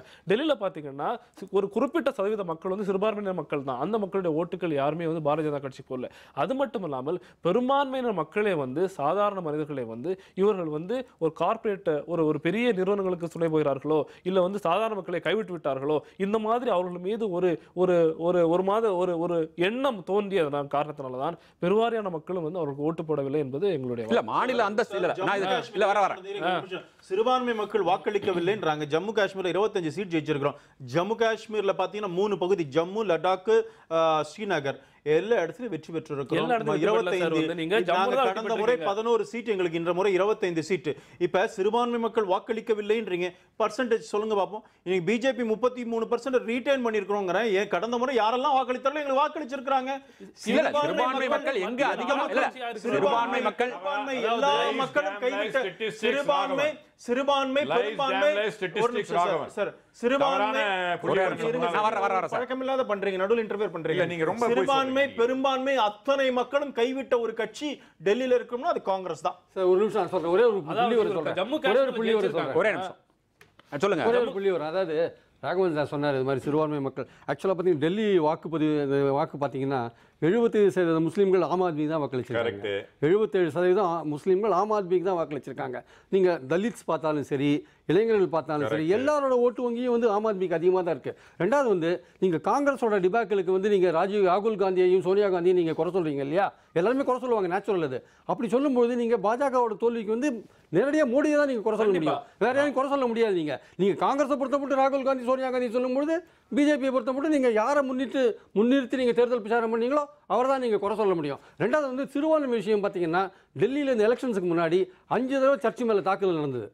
5 தடவை சர்ச்சஸ் மேலே தாக்கல் நடந்தது. இது எப்படின்னா, அந்த டெல்லி வந்து ரெப்ரசன்டேட்டிவ் இந்தியா, எல்லா மக்களும் அங்கே இருக்காங்க. அவங்களுக்கு இயல்பாக ஒரு பயம் வரும். இந்த மாதிரி ஒரு கம்யூனல் அமிட்டின்ற மத நல்லிணக்கம் வந்து ஒரு கேள்விக்குறி ஆகும்போது நடுநிலையாக இருக்கிற மக்கள், மிடில் கிளாஸ் மக்களுக்கெல்லாம் ஒரு பயம் வரும். ரெண்டாவது இன்னொரு முக்கியமான காரணம், 7 லட்சம் கவர்மெண்ட் சர்வன்ஸ் அங்கே இருக்காங்க. அந்த 7 லட்சம் கவர்மெண்ட் சர்வன்ஸ் இது நல்லதோ கெட்டதோ நீங்கள் எப்படி வேணால் பார்த்துக்கலாம். அதை அந்த கவர்மெண்ட் சர்வன்ஸ்லாம் மோடி ஆட்சிக்கு வந்த பிறகு ஒழுங்காக ஆஃபீஸ்க்கு வரணும், பயோமெட்ரிக் வச்சுட்டாங்க அட்டண்டன்ஸுக்கெல்லாம். அவங்க வந்து ரொம்ப கடுப்பில் இருந்தாங்க. அதில் பாதி பேர் கடுப்பில். அது ஒரு நியாயமான ஒரு உண்மையான காரணம். அது வந்து தவறு. ஆனால் இது மாதிரி போக்கு தவறு. ஆனால் கவர்மெண்ட் சர்வன்ஸும் அவங்க குடும்பங்களும் கிட்டத்தட்ட 50% மோடிக்கு எதிராக, பிஜேபிக்கு எதிராக தான் இந்த வாக்களிச்சிருக்காங்க. அது வந்து அது ஒரு காரணமாக சொல்லப்படுகிறது. கவர்மெண்ட் சர்வன்ட்ஸ் மற்றவங்கள மாதிரி அவங்க மோடி அவர்களுக்கு ஓட்டு போடவில்லை என்றது உண்மை. அதற்கு உன்ன காரணம்னா, இந்த இதில் வந்து பே கமிஷனில் வந்த இதை அவர் நிறைவேற்ற மாட்டாரோன்ற ஒரு கேள்விக்குறி இருக்கு. போன முறை அதை எதிர்த்து பேசினார். அது ஒரு காரணம் இருக்கு. பே கமிஷன் இப்போதான் இது போட்டு நாங்க போட்டோம். பே கமிஷன் போடச்சேவே எதிர்த்தவர் மோடி. 2006 ஜனவரியில just before the election 2016 ஜனவரியில தான் இம்ப்ளிமென்ட் பண்றாங்க. ரைட்டுங்க. அத பத்தி ஒரு கேள்விக்குறி இருக்குதுன்னு சொல்ல வந்தேன், வேற ஒண்ணும் இல்ல. இரண்டாவதாக அவர் கேட்டாரு, நாங்க நிச்சயமா பாடம் கத்துக்கணுங்க. ஆனா இவர் வந்து அவர் பேசல, ஒவ்வொரு எலெக்ஷன்ல தொடர்ந்து தோத்துட்டு வந்து எப்பதான் பாடம் கத்துக்க போறீங்க? புரியலையே. நான் வந்து இது ஒரு லாங் கோர்ஸ். இது வாழ்க்கை முடியல பாடம் கத்துனே. அப்சல்யூட்லி. வாழ்க்கைன்றது உங்களுக்கு எல்லாம் இப்ப இந்த அகங்காரத்துல சிரிக்கலாம், கேள்வி கேட்கலாம், தவறில்லை. என்றைக்கு நீங்க வாழ்க்கை பாடம் வார்த்தை நிறைய தடவை யூஸ் பண்றது நீங்க மட்டும் தான் இருப்பீங்க. ஏன்னா அகங்காரம் உள்ளவர்கள் இருக்குச்சு, அகங்காரம்ன்ற வார்த்தையை உபயோகப்படுத்துவதில் தவறில்லை. இரண்டாவதாக நீங்கள் வாழ்க்கைன்றது ஒரு பாடம். என்னைக்கு நான் பாடம் கற்றுக்க, இன்னைக்கு புதுசாக ஒரு பாடம் கற்றுக்கலைன்னா என் வாழ்க்கை வந்து இறங்க முகத்தில் இருக்குன்னு அர்த்தம். என்றைக்கும் ஒவ்வொரு நிகழ்ச்சியிலையும் பாடம் கற்றுக்கிறவன் தான் வாழ்க்கையில் முன்னேறவும் முடியும், புத்திசாலியாக இருக்க முடியும். எங்களுக்கு பாடம் கற்றுக்கொள்ளவே வேண்டியதில்லை என்று மற்றவர்கள் மாதிரி சொல்லக்கூடியவர்கள் நாங்கள் எல்லாம் ஒத்துக்கிறோம். இல்லை, கற்றுக்கிட்டு இருக்கோம். சரி, இதாவது Rome is not built over நைட்னுவாங்க. So it takes time. 67 வருடங்களில் 10 வருடங்கள் தவிர மற்ற நாங்கள் தான் ஆட்சி இருந்தோம். ஆனால் பல இது வந்து இன்னும் கற்றுக்கணும். என்றைக்கு நாங்கள் வந்து நான் எனக்கு 56 இன்ச்சு மார்பு, நான் நீங்கள் குறுக்கிட வேணாம்னு சொன்னீங்க, நானும் குறுக்கிடல் நிறுத்திக்கிட்டேன். 56 இன்ச்சு மார்புன்னு பெருமை அடித்து மோடி சகஸ்ரநாம சூட்டு போட்டுக்கிட்டு இந்த அகங்காரம் உள்ளவர்கள், நான் மறுபடியும் வேணும்னு தான் விட்டுறேன், தவறுன்னு சொல்லாதீங்க.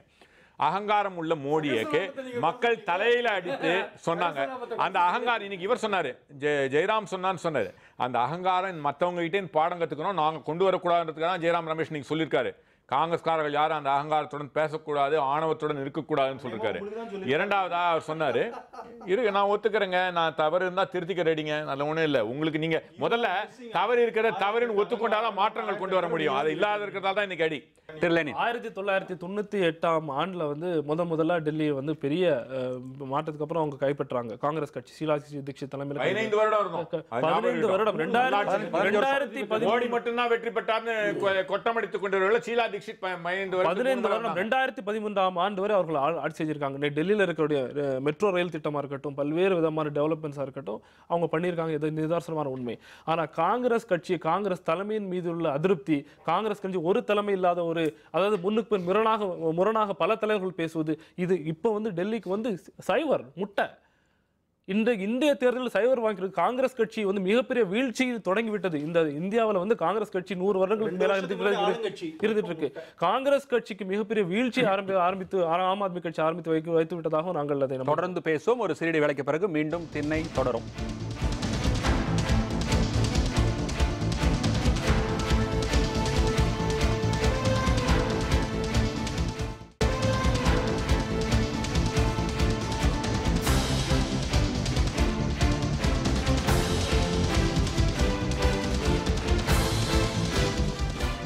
மீண்டும் திண்ணை கலைக்கிறோம். விவாதம் தொடர்கிறது. ஆம் ஆத்மி அரசியல் மாற்றத்துக்கான தொடக்கமா என்பதை பற்றி விரிவாக விவாதித்துக் கொண்டிருக்கிறோம். திரு லெனின், அதாவது நீங்கள் உங்களுடைய how we are different from others அப்படிங்கிற ஒரு 12 விஷயங்களை சொல்லியிருக்கிறீங்க.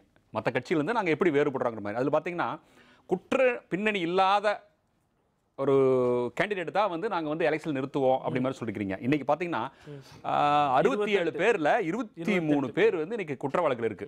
அப்போ நீங்க எப்படி வந்து நாங்கள் how we are different from others அப்படிங்கிற ஒரு வார்த்தையை நீங்கள் சொல்லலாம்? எல்லாம் பண்ற வேலையை நீங்களும் பண்ணிருக்கீங்க. 23 பேர் மேல வந்து நீங்க குற்றப்பிரணி வழக்கு இருக்கு. அதாவது குற்ற வழக்கு எதனால வந்ததுங்கிற ஒரு முக்கியமான விஷயம். இப்ப அது வேறங்க, அது எதனால வந்தது, எப்படி வந்ததுங்கற நீங்க வந்து அந்த மாதிரி ஒரு கேண்டிடேட்டை நாங்க செலக்ட் பண்ண மாட்டோம், எலெக்ஷன்ல வந்து செலக்ட் பண்ண மாட்டோம்ங்கற மாதிரி ஒரு இத சொல்லிருக்கீங்க நீங்க. இதே கேள்வி நான் திருப்பி வைக்கிறேன். நான் அந்த 23 பேர்ல இல்ல நான் கேட்ட கேள்வி பதில் சொல்லுங்க, நீங்க கேட்ட கேள்வி நான் பதில் சொல்றேன். எத்தனை கேண்டிடேட் அதுல வந்து கொலைக்காகவோ இல்ல கற்பழிப்புக்காகவோ அவர்கள் குற்றச்சாட்டப்பட்டவர்கள் ஒருத்தர் கூட கிடையாது. குற்றம் சாட்டப்பட்டவர்கள் எல்லாமே நீங்க தர்ணா பண்ணீங்க, அரசாங்கத்துக்கு எதிராக போராடினீங்க, பப்ளிக் சர்வெண்ட் வேலை செய்ய முடியாம தடுத்துறீங்க, இதெல்லாம் குற்றம் சொல்லியிருக்காங்க. அரவிந்த் கெஜ்ரிவால் மேல எனக்கு கிட்டத்தட்ட 22 வழக்குகள் இருக்கு. அந்த வழக்குகளில் என்ன சொன்னாங்க? நீங்க ரோட்டை மறிச்சீங்க, நீங்க அரசாங்கத்துக்கு எதிராக போராட்டம் செய்தீர்கள், அதே தான் குற்றமா சொல்ற ஒழிய ஹீனஸ் பர்சனல் கிரிமினல் அஃபென்சஸ் வந்து ஒருத்தர் கூட கிடையாதுங்கிறது தான் எங்களுடைய தாழ்மையான கருத்து. சார், குற்றம்னா உங்களுக்கு எதெல்லாம் குற்றமோ அது இல்ல. ஐபிசி அஃபென்ஸ்ல அதுதான் நான் சொல்றேன். அரசாங்க அதிகாரி வேலை செய்யாம தடுத்தது கூட ஐபிசி அஃபென்ஸ். இதெல்லாம் மோடி ஆட்சியில் இருக்கும்போது மோடி கவர்மெண்ட்டுக்கு எதிராக போராடினாலே உங்க மேல வழக்கு தொடுக்கப்படும். இப்ப நான் வந்து ஒரு பிரச்சனைக்காக இந்த தமிழக அரசுக்கு எதிராக குரல் கொடுத்தாவோ இல்ல ரோட்ல போய் மறியல் தர்ணா பண்ணா உடனடியாக என் மீது குற்றம் சாட்டப்படும். ஐபிசி குற்றம் சாட்டுவாங்க. வேட்பாளருடைய அத்தனையுமே இந்த 7 மாசத்துல போட்ட கேஸா? ஆமா, மோடி கவர்மெண்ட்ல போட்ட கேஸ். இதுதான் தவறான விஷயம். உங்களுடைய முதலமைச்சர் தான் முதலமைச்சரா இருக்கும் பொழுதே போன ரிபப்ளிக் டேவே நடக்குமா நடக்காதான்னு இந்த நாட்டுல ஒரு கேள்விக்குறி இருந்தது. அந்த அளவுக்கு பண்ணவர் தான். அதனால அதுக்கெல்லாம் கேஸ் போட மாட்டாங்கல்ல. எல்லா கவர்மெண்ட் கேஸ் போடத்தான் போடுவாங்க. அதே மாதிரி கவர்மெண்ட் செஞ்ச வேலை தப்பு இல்லைன்ற. ஆம் ஆத்மி கட்சி இன்செப்ஷன்ல இருந்து நவம்பர் 26, 2012ஆம் ஆண்டு தொடங்கியதுல இருந்து நடைபெற்ற போராட்டங்கள் அனைத்துமே இந்த வேட்பாளர் கலந்திருக்காங்க. அதற்காக அவங்க மீது போடப்பட்ட வழக்குகள் ஒழிய வேற எந்த தனிப்பட்ட பர்சனல் கிரிமினல் அஃபென்ஸ் எதுவுமே கிடையாது. அதே மாதிரி அதாவது டொனேஷன் வாங்குறத டிரான்ஸ்பரன்சி இருக்குங்கிற மாதிரி ஒரு கருத்து அதில் சொல்லிருக்கீங்க. அதே மாதிரி 2 கோடி ரூபாய் வந்ததில் வந்து ஒரு இன்கம் டாக்ஸ் கொடுத்துருக்காங்க, ஒரு இதுக்கு நோட்டீஸ் கொடுத்துருக்காங்க. அதுக்கான பதில் இது வரைக்கும் கொடுக்கவே இல்லையே. எப்படி அது? இல்ல, அதுக்கு டைம் கொடுத்துருக்காங்க. இத்தனை நாளைக்கு நோட்டீஸ் கொடுக்கணும், அந்த நாளைக்குள்ள நாங்கள் நோட்டீஸ் பதில் கண்டிப்பாக கொடுப்போம். அதாவது நீங்க பாத்தீங்கன்னா முதலாக இந்தியாவில் வந்து எலெக்ஷன் ஃபண்டிங்கை டிரான்ஸ்பரண்ட் ஆக்குனது ஆம் ஆத்மி கட்சி தான். இதே பாரதிய ஜனதா கட்சி 90ல தொடங்கின பாரதிய ஜனதா கட்சிகளும் 100 வருஷத்துக்கு முன்னாடி தொடங்கின காங்கிரஸ் கட்சி இன்னும் ஏன் ஏற்படுத்தல? வந்து எத்தனை பேர் 100 பேர் 100 ரூபாய் கொடுத்தாலும் இப்ப நான் 100 ரூபாய் கொடுத்தாலும் 100 ரூபாய் என்னுடைய பேர் வந்து இந்த இடத்துக்கு கொடுத்துருக்காங்கன்னு சொல்லி வரும். அதாவது எனக்கு பணம் எப்படி வந்தது என்பது விசாரிப்பது கட்சியின் வேலை இல்லை. திரு பிரியன், அதாவது மாநில குற்றப்பிரிவினை பற்றி சொன்னீங்க நீங்கள். இன்னைக்கு பீகார்லையும் யூபிலையும் பார்த்தீங்கன்னா பிஜேபி காங்கிரஸ் எல்லாத்துலேயுமே வந்து இந்த ஹினஸ் கிரைம்ன்ற மாதிரி இந்த கொலை, இந்த ரேப்பு, இந்த விஷயங்கள் ஈடுபட்டவங்களே வந்து இன்னைக்கு எம்எல்ஏவும் அமைச்சர்களாகவும் கூட இருக்காங்க சில இடத்துல. கற்பழிப்பு குற்றம் சாட்டப்பட்டவர் அதோட பார்க்கும்போது அதை நீங்க கம்பேர் பண்ணும்போது இந்த ஜனநாயக ரீதியில் சில போராட்டங்கள் நடத்தி அதன் மூலமா அந்த கேசஸ் வருது பார்த்தீங்களா? அதை நீங்க வந்து பெரிய அளவுக்கு நீங்க வந்து ஒரு இம்பார்ட்டன்ஸ் கொடுக்க அஜெண்டால வந்து எந்த குற்ற பின்னணியும் இல்லாதங்கிற மாதிரி ஒரு கருத்து சொல்லிருக்காங்க. அதனால தான் நம்ம கேக்குறோம். இல்ல நம்ம கேட்க போறோம். ஒரு அரசியல் மாற்றம் போது இந்த மாதிரி क्वेश्चन வரது ஏத்துக்காங்க. அரசியல் மாற்றம் வரதா சார். ஆனா ஒரு அரசியல் போது போராட்டம் நடத்த இருக்க முடியாது தெருவில் இறங்கி. அப்படி போராடும் போது நீங்க நிச்சயமா போலீஸ் தடை உத்தரவு மீறி தான் ஆகணும் நீங்க. அதனால அதெல்லாம் நீங்க அவ்வளவு அதே மாதிரி இப்போ டெல்லியில் பாத்தீங்கன்னா ஆம் ஆத்மி வந்து ஒரு மிகப்பெரிய வாக்குறுதி கொடுக்குறாங்க. அதாவது டெல்லி வந்து மாநில அந்தஸ்து பெற்று தருவோங்கிற மாதிரி சொல்லியிருக்காங்க. அது உண்மையிலேயே நடைமுறையில் சாத்தியமா? அதுக்கு வாய்ப்பு இருக்கா? ஏன் சாத்தியம் இல்லை? ஏன் சாத்தியம் ஆகக்கூடாது? கோவா கூட அப்படிதான் இருந்தது. இப்போ ஃபுல் ஸ்டேட்ஹுட் வரலையே அதுக்கு கோவாக்கு. ஏன் வரக்கூடாது நான் கேட்குறேன். கண்டிப்பாக வரலாம் சார். அது ஆனா பிஜேபி வந்து வாக்குறுதி வந்து தெளிவா அவங்களோட வாக்குறுதி இல்ல. டெல்லி வந்து ஒரு தலைநகரம், அதனுடைய முழு கண்ட்ரோல் வந்து ஒரு இந்திய அரசாங்கத்திடம் இருக்கு. அப்படி இருக்கிற பட்சத்துல ஒரு மாநில அரசு என்பது வந்து சாத்தியமா? அது வந்து சட்டம் ஒழுங்கு வந்து மாநில அரசோட பொறுப்புல விட்டுருக்கும் பொழுது டெல்லியில மட்டும் நீங்க ஃபுல் ஸ்டேட்ஹுட் ஆக்கும் பொழுது அந்த மாநில அந்த சட்டம் ஒழுங்கு நீங்க அவங்ககிட்ட கொடுத்தாகணும் நீங்க. இதெல்லாம் அது லிங்க் ஆயிருக்கு. ஆனா இது வந்து ஒரு பெரிய கஷ்டமான ப்ராசஸ். இது அதுக்கு டெல்லிக்கு வந்து சட்டம் ஒழுங்கு மட்டுமல்ல, இன்னும் பல நாட்டு தலைவர்கள் வரக்கூடிய ஒரு முக்கியமான ஒரு இடம். அந்த நேரத்தில் வந்து இந்த மாதிரியான ஒரு வாய்ப்புகள் இருக்கிற இவ்வளவு நாட்டு தலைவர்கள் வந்தானே யார் வந்தாங்க சார்? இப்போ தமிழ்நாட்டு சென்னைக்கே வந்து பல தலைவர்கள் வராங்க போறாங்க. சென்னை போலீஸ் அதை மேனேஜ் பண்ணலையா? அதனால் அது ஒன்றும் பெரிய விஷயம் கிடையாது. நீங்க வந்து ஃபுல் ஸ்டேட்ஹுட் கொடுக்கும் பொழுது சட்டம் ஒழுங்கு நீங்க மாநிலத்தோட கையில கொடுத்து தான் ஆகணும். நீங்க அரசியல் சாசன சட்டப்படி சிம்பிள் மெஜாரிட்டி இருந்தா வந்து பார்லிமெண்ட்ல பண்ணி அப்புறம் 2/3 ஸ்டேட்ஸ் ராட்டிஃபை பண்ணா ஒரு ஸ்டேட் வந்து உருவாக்கலாம்னு இருக்கு. அப்படிதான் தெலுங்கானா உருவாக்குனாங்க. ஓகே, கோவாவும் உருவாக்குனாங்க. அதாவது வந்து அரசியல் சட்டத்தில் அதற்காக இடம் இருக்கிறது. ஆனா பிரச்சனை வந்து ஸ்டேட்ஹுட்டோட பிரச்சனை, மிகப்பெரிய பிரச்சனை நாங்கள் இதை பார்க்கிறோம் என்றால், ஒரு ஸ்டேட் சப்ஜெக்ட்ல இருக்கக்கூடிய கான்ஸ்டிடியூஷன்ல 7ஆம் ஷெட்யூல்ல இருக்கக்கூடிய ஸ்டேட் சப்ஜெக்ட்ல இருக்கக்கூடிய சில விஷயங்கள் வந்து டெல்லியில வந்து உள்துறை அமைச்சகத்தின் கீழ் இருக்கிறது.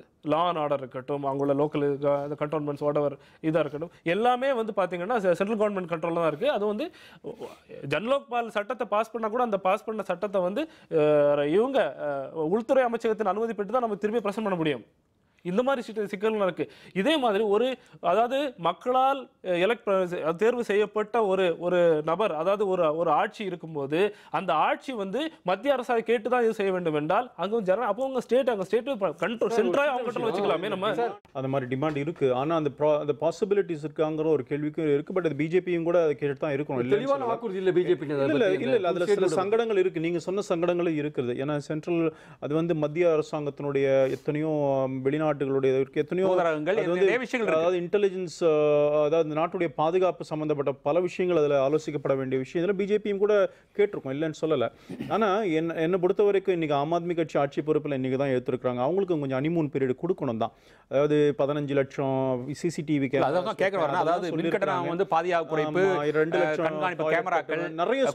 நிறைய சொல்றாங்க. எனக்கு நான் சொல்றேன் அப்படி வேண்டாம். நம்ம வந்து மக்கள் அங்க இருக்கிற மக்கள் ஏற்றுக்கொண்டிருக்கிறாங்க. 54% மக்கள் அவங்களுக்கு வாக்களிச்சிருக்காங்க. இவங்களுடைய வாக்குறுதி அந்த 70% என்னமோ 70 பேஜ் வந்து மேனிஃபெஸ்டோ இருக்கு சொல்லியிருக்காங்க. 70 பாயிண்ட். அதுல நீங்க சொன்ன பாயிண்ட்ல இருக்கு 15 லட்சம் சிசிடிவி கேமராஸ். பீஜிங்லயே 4 லட்சமோ 3 லட்சமா தான் போட்டிருக்காங்க. லண்டன்லயும் அதே மாதிரி தான் இருக்கு. இங்க ஆனா பண்றாங்கிறாரு. நம்ம ஏன் ஒரு சந்தேகப்படணும்? அவங்களுக்கு டைம் கொடுப்போம். இல்ல அந்த செய்யறதுக்குண்டான ஒத்துழைப்பு பாரதிய ஜனதா கட்சி கொடுக்குமா? பிரதமர் தெளிவா சொல்லியிருக்கிறார், உள்துறை அமைச்சர் தெளிவா சொல்லியிருக்கிறார். இது நேற்றைக்கு வரைக்கும் தேர்தல், அதுல சில வார்த்தைகள் இந்த சைட்லயும் சொல்லியிருக்கலாம், அந்த சைட்லயும் சொல்லியிருக்கலாம். அதெல்லாம் ஓகே, தேர்தல் முடிஞ்சிச்சு, மக்களுடைய மனோநிலை என்னன்னு புரிஞ்சிருக்கு. நான் தான் சொல்றேன், பிஜேபி இன்றைக்கு அங்கே நாங்கள் 33% வாங்கினோம், வாக்கு தக்க வச்சுனா கூட எங்களுக்கு எண்ணிக்கை கிடையாது. அவங்களுக்கு எண்ணிக்கை கொடுத்துருக்காங்க மக்கள். அதுக்கு தலைவணங்கணும் நாம. அதுக்கு பிஜேபி தோத்து போச்சு, நாங்க பரவாயில்ல, பிஜேபி தோத்ததே சந்தோஷம்ன்ற மாதிரிலாம் நான் பேசல. கடினமான வாக்குறுதிகள் தான் கொடுத்துருக்காங்கன்னு நினைக்கிறேன். ஏன்னா 2 நிமிடத்துக்கு யாரோ ஒரு இது போட்டிருந்தாங்க, 2 நிமிடத்துக்கு ஒரு சிசிடிவி போடணும், ஸ்கூல் வந்து 3 நாளைக்கு ஒரு ஸ்கூல் கட்டணும், இதெல்லாம் கணக்கு போட்டு ஒருத்தர் போட்டிருக்காங்க. 70 பக்கம் மேனிஃபெஸ்டோன்றாங்களா? இல்லை, எத்தனை பக்கம் மேனிஃபெஸ்டோ இருக்கலாம். செய்யக்கூடியதுன்னா அவ்வளோ சுலபமான செய்யக்கூடியவைகளாக எனக்கு தோன்றவில்லை. அவர் சொன்ன மாதிரி செய்வார் என்று நம்புவோம். ஏன்னா நாங்கள் இதை நம்பி தான் 100 நாளில் 15 லட்சம் கொடுத்துருவாருன்னு சொல்லிட்டு எல்லாரும் நினச்சிக்கிட்டு இருந்தாங்க. 100 நாளில் இப்போ 1000 நாள் கூட வரப்போது, இன்னும் வந்து 15 லட்சம் உங்கள் பேங்க் அக்கௌண்ட்டுக்கு வந்தான்னு தெரில, கருப்பு பணத்தை ஒழிச்சு இது கொண்டு வந்தாங்க. ரெண்டாவது அவர் சொன்னார், இன்னொன்று சொன்னார், ரொம்ப அகங்காரத்துடன் தான் பேசினாங்க. மறுபடியும் அகங்காரன்ற வார்த்தையை உபயோகப்படுத்துகிறேன். என்னன்னா எதிர்கட்சி கூட நீங்கள் வரதுக்கு தகுதி இல்லை பாராளுமன்றத்தில்னு பேசினாங்க. அப்புறம் இதே இதும்போது இந்த எலெக்ஷன் அன்னைக்கு நானும் ராகவனும் இன்னொரு இல்லை தொலைபேசியில் பேருக்குச்சே இதே வார்த்தையை உபயோகப்படுத்தினார். ஆனால் 9 இல்லைங்க 3 அவரும், அதாவது முற்பகல் இன்னாசியின் பிற்பகல் தானே வரும்ன்றத நம்ம எல்லாருமே புரிஞ்சுக்கணும். என்னையும் சேர்த்தே சொல்கிறேன். ஆனால் அவங்களுக்கு 3 தான். அவங்களும் எதிர்கட்சிக்கு ஸ்தானத்தில் கூட 10% கூட சீட்டில் வரலங்கிறத புரிஞ்சுக்கிட்டு இந்த காலகட்டத்தில் பேசுறாரு. ஏன்னா நீங்க பேசுறது நான் வேணா கோர்ட் எடுத்து மறுபடியும் போட்டு காட்ட முடியும். 15 வருஷம் ஆட்சியில் இருந்த ஒரு காங்கிரஸ் வந்து இன்னைக்கு 2 வருஷமான ஒரு கட்சியோட ஒரு சீட்டு கூட ஜெயிக்க முடியலங்கிறது உண்மையிலே வருத்தக்கூடிய செய்தி தானே. எத்தனை நாளைக்கு நீங்க வந்து சுய பரிசோதனை நாங்க வந்து இந்த பாடம் கேட்கிறோம் வாழ்க்கையே பாடமே இருக்கக்கூடாதுல்ல. இல்லைங்க, வருந்தத்தக்கதுதான், நான் இல்லைன்னு சொல்லலை. ஆனால் 15 வருடம் தொடர்ந்து ஆட்சிக்கு வந்து ஆன்டி இன்கம்பன்சி இருக்கிறது சகஜம் தானே. இவர்கள் 3 முறை வரவில்லை, நாங்கள் 3 முறை வந்து சாதித்து இருக்கிறோம். அதை இன்றைய தேர்தலையும் சொல்கிறேன், தெளிவாக மக்களிடம் எடுத்து சொல்லவில்லை. இரண்டாவது, மக்கள் நினைக்கிறாங்க மோடிக்கு எதிராக யார் வரணுன்றதான் இன்றைக்கு கேள்வி. அவர்களுக்கு எங்களை விட மக்களை விட முடிவு பண்ணியிருக்காங்க. மோடிக்கு விட உண்மை இல்ல இன்னைக்கு வெளிநாட்டு ஊடகங்கள் பத்திரிகை பார்த்தீங்கன்னா இந்த தோல்வி வந்து வேற மாதிரி ஒரு விமர்சனம் பண்ணியிருக்காங்க. என்ன மேல இருக்கிறது ஒரு கீழே வரது பிஜேபி மோடி தான் குறை சொல்லியிருக்காங்க. ஆமா, உங்களுடைய பார்வையில் இல்லை ஆக்சுவலாக பார்த்தீங்கன்னா இப்போ ஒரு லெனின் சொன்னது ஒரு பாயிண்ட் இருக்கு. அதாவது இந்த இப்போ பார்த்தீங்கன்னா நிதி ஆயோக் வச்சுருக்காங்க பார்த்தீங்களா, அதில் வந்து யூனியன் பிரதேசங்களோட தேர்ந்தெடுக்கப்பட்ட முதல்வர் வந்து கலந்துக்க முடியாது, லெப்டினன்ட் கவர்னர்கள் தான் கலந்துக்க முடியும். இது வந்து இந்த மாதிரி போக்குகள் இருந்தால் ஒரு ஃபுல் ஸ்டேட் இருந்தால் தான் தேர்ந்தெடுக்கப்பட்ட சீஃப் மினிஸ்டருக்கு ஒரு இது இருக்கும். நீங்கள் போய் நிதி ஆயோக்கில் வந்து லெப்டினன்ட் கவர்னர் போய் என்ன பண்ணுவார், அப்போ அதிகாரங்கள் வந்து மத்திய அரசோட அதிகாரங்கள் வந்து லெப்டினன்ட் கவர்னர் மூலமாக இந்த ஆட்சி மேலே திணிக்கப்படும். அது மாதிரி ஒரு ஆபத்து இருக்குது இந்த மாதிரி குவாசி கவர்மெண்ட்லாம் அப்படி இருக்கு. அது என்ன பண்ணுறது, அதெல்லாம் மாற்றணும். அதெல்லாம் அது பிஜேபி கவர்மெண்ட் அதை மாதிரி பண்ணல. நான் இருக்கிற சிஸ்டத்தை சொல்கிறேன் நான். ரெண்டாவது வந்து ஆம் ஆத்மியோட வாக்குறுதிகள் வந்து பார்த்தீங்கன்னா வந்து இதில் வந்து ரொம்ப ரொம்ப they will face lot of difficulties. எப்படின்னு பார்த்தீங்கன்னா குடிதண்ணீர் ஃப்ரீயாக கொடுக்கறது, எலக்ட்ரிசிட்டி, கரண்ட்டு, இந்த 2 முக்கிய விஷயத்தில் அவங்க ப்ராமிஸ் பண்ணியிருக்காங்க. ஆனால் மற்ற கட்சிகளும் இதில் ப்ராமிஸ் பண்ணாங்க. வந்த 49 நாள் ஆட்சியிலே அவங்க பண்ணினாங்க. அவங்களுக்கு வந்து டெல்லி மக்கள்கிட்டலாம் கேட்டிங்கன்னா அந்த 49 நாள் எங்களுக்கு எலக்ட்ரிசிட்டி சார்ஜில் 50% குறைஞ்சிருக்கு சார்னு நிறைய பேர் சந்தோஷமாக சொன்னாங்க. இன்றைக்கி காங்கிரஸும் பிஜேபியும் கூட இது சம்மந்தமாக வாக்குறுதி கொடுத்தாங்க. இருந்தாலும் மக்கள் வந்து ஏஏபி கொடுத்த வாக்குறுதி நம்பி தான் அவங்களுக்கு ஓட்டு போட்டிருக்காங்க. ஆனால் அதில் என்ன அவங்க சிரமம் எதிர்நோக்குறாங்கன்னா, இந்த வாட்டர் அண்ட் எலக்ட்ரிசிட்டி அவங்களுக்கு வர வேண்டியது ஹரியானாலேருந்து வரணும், பக்கத்தில் யூபியிலேருந்து வரணும், பஞ்சாப்லேருந்து வரணும். டெல்லி தன்னைத்தானே வந்து எதையும் அங்கே இது கிடையாது. அவங்களுக்கு இன்ஃப்ராஸ்ட்ரக்சர் இல்லை, அவங்களுக்கு தண்ணிக்கோ வந்து பவருக்கோ. சுற்றி இருக்கிற ஸ்டேட்ஸ் தான் அவங்க நம்ப வேண்டியதாக இருக்குது. சுற்றி இருக்கிற ஸ்டேட்ஸ் வந்து பிஜேபியோட ஸ்டேட்ஸ். அவங்களோட ஆதரவு கண்டிப்பாக தேவை. பிஜேபி அகிலேஷ் யாதவ்லாம் இருக்கார், அவங்களோட ஆதரவு கண்டிப்பாக தேவை. ஸோ இன்றைக்கி இருக்கிற லெவலில் 49 நாள் ஆட்சி அவர் வந்து கெஜ்ரிவால் கம்ப்ளீட்டாக மறந்துட்டு இன்றைக்கி வந்து ஒரு புதுசாக தன்னை ஒரு இன்று புதிதாய் பிறந்தேன்ற மாதிரி ஒரு வரணும். அவர் இந்த ஒரு பக்குவமான ஒரு சிஎம்மா எல்லாரோடையும் அரவணைச்சு, அதான் அது ஆரம்பம் தெரியுது. இப்போ அவருக்கு மோடியை போய் பார்க்குறார், ராஜ்நாத்தை பார்க்குறார், வெங்கையாவை பார்க்குறார். அவர் தப்பு பண்ணிட்டு சொல்கிறார், மன்னிப்பு கேட்டார், மக்களும் மன்னிச்சுட்டாங்க அவரை. இனிமேல் ஒரு புதிய ஒரு ப்ராசஸை தொடங்கி தன்னை ஒரு புதிய ஒரு அணுகுமுறையில் கொண்டு போய் காமிச்சு அதன் மூலமாக வந்து டெல்லிக்கு அவர் வந்து ஒரு புதிய ஒரு ஃபேஸ் லிஃப்ட்டை கொடுக்கணுமே தவிர பழைய அந்த கன்ஃபரன்டேஷன் மெத்தட் இருக்குது பார்த்தீங்களா, அதை வச்சிருந்தாருன்னா அவருக்கு தண்ணியும் கிடைக்காது, எலக்ட்ரிசிட்டி கிடைக்காது, பல பிரச்சனைகளை அவர் சந்திப்பார். தொடர்ந்து பேசுவோம். ஒரு சிறிய வேலைக்கு பிறகு மீண்டும் திண்ணை தொடரும்.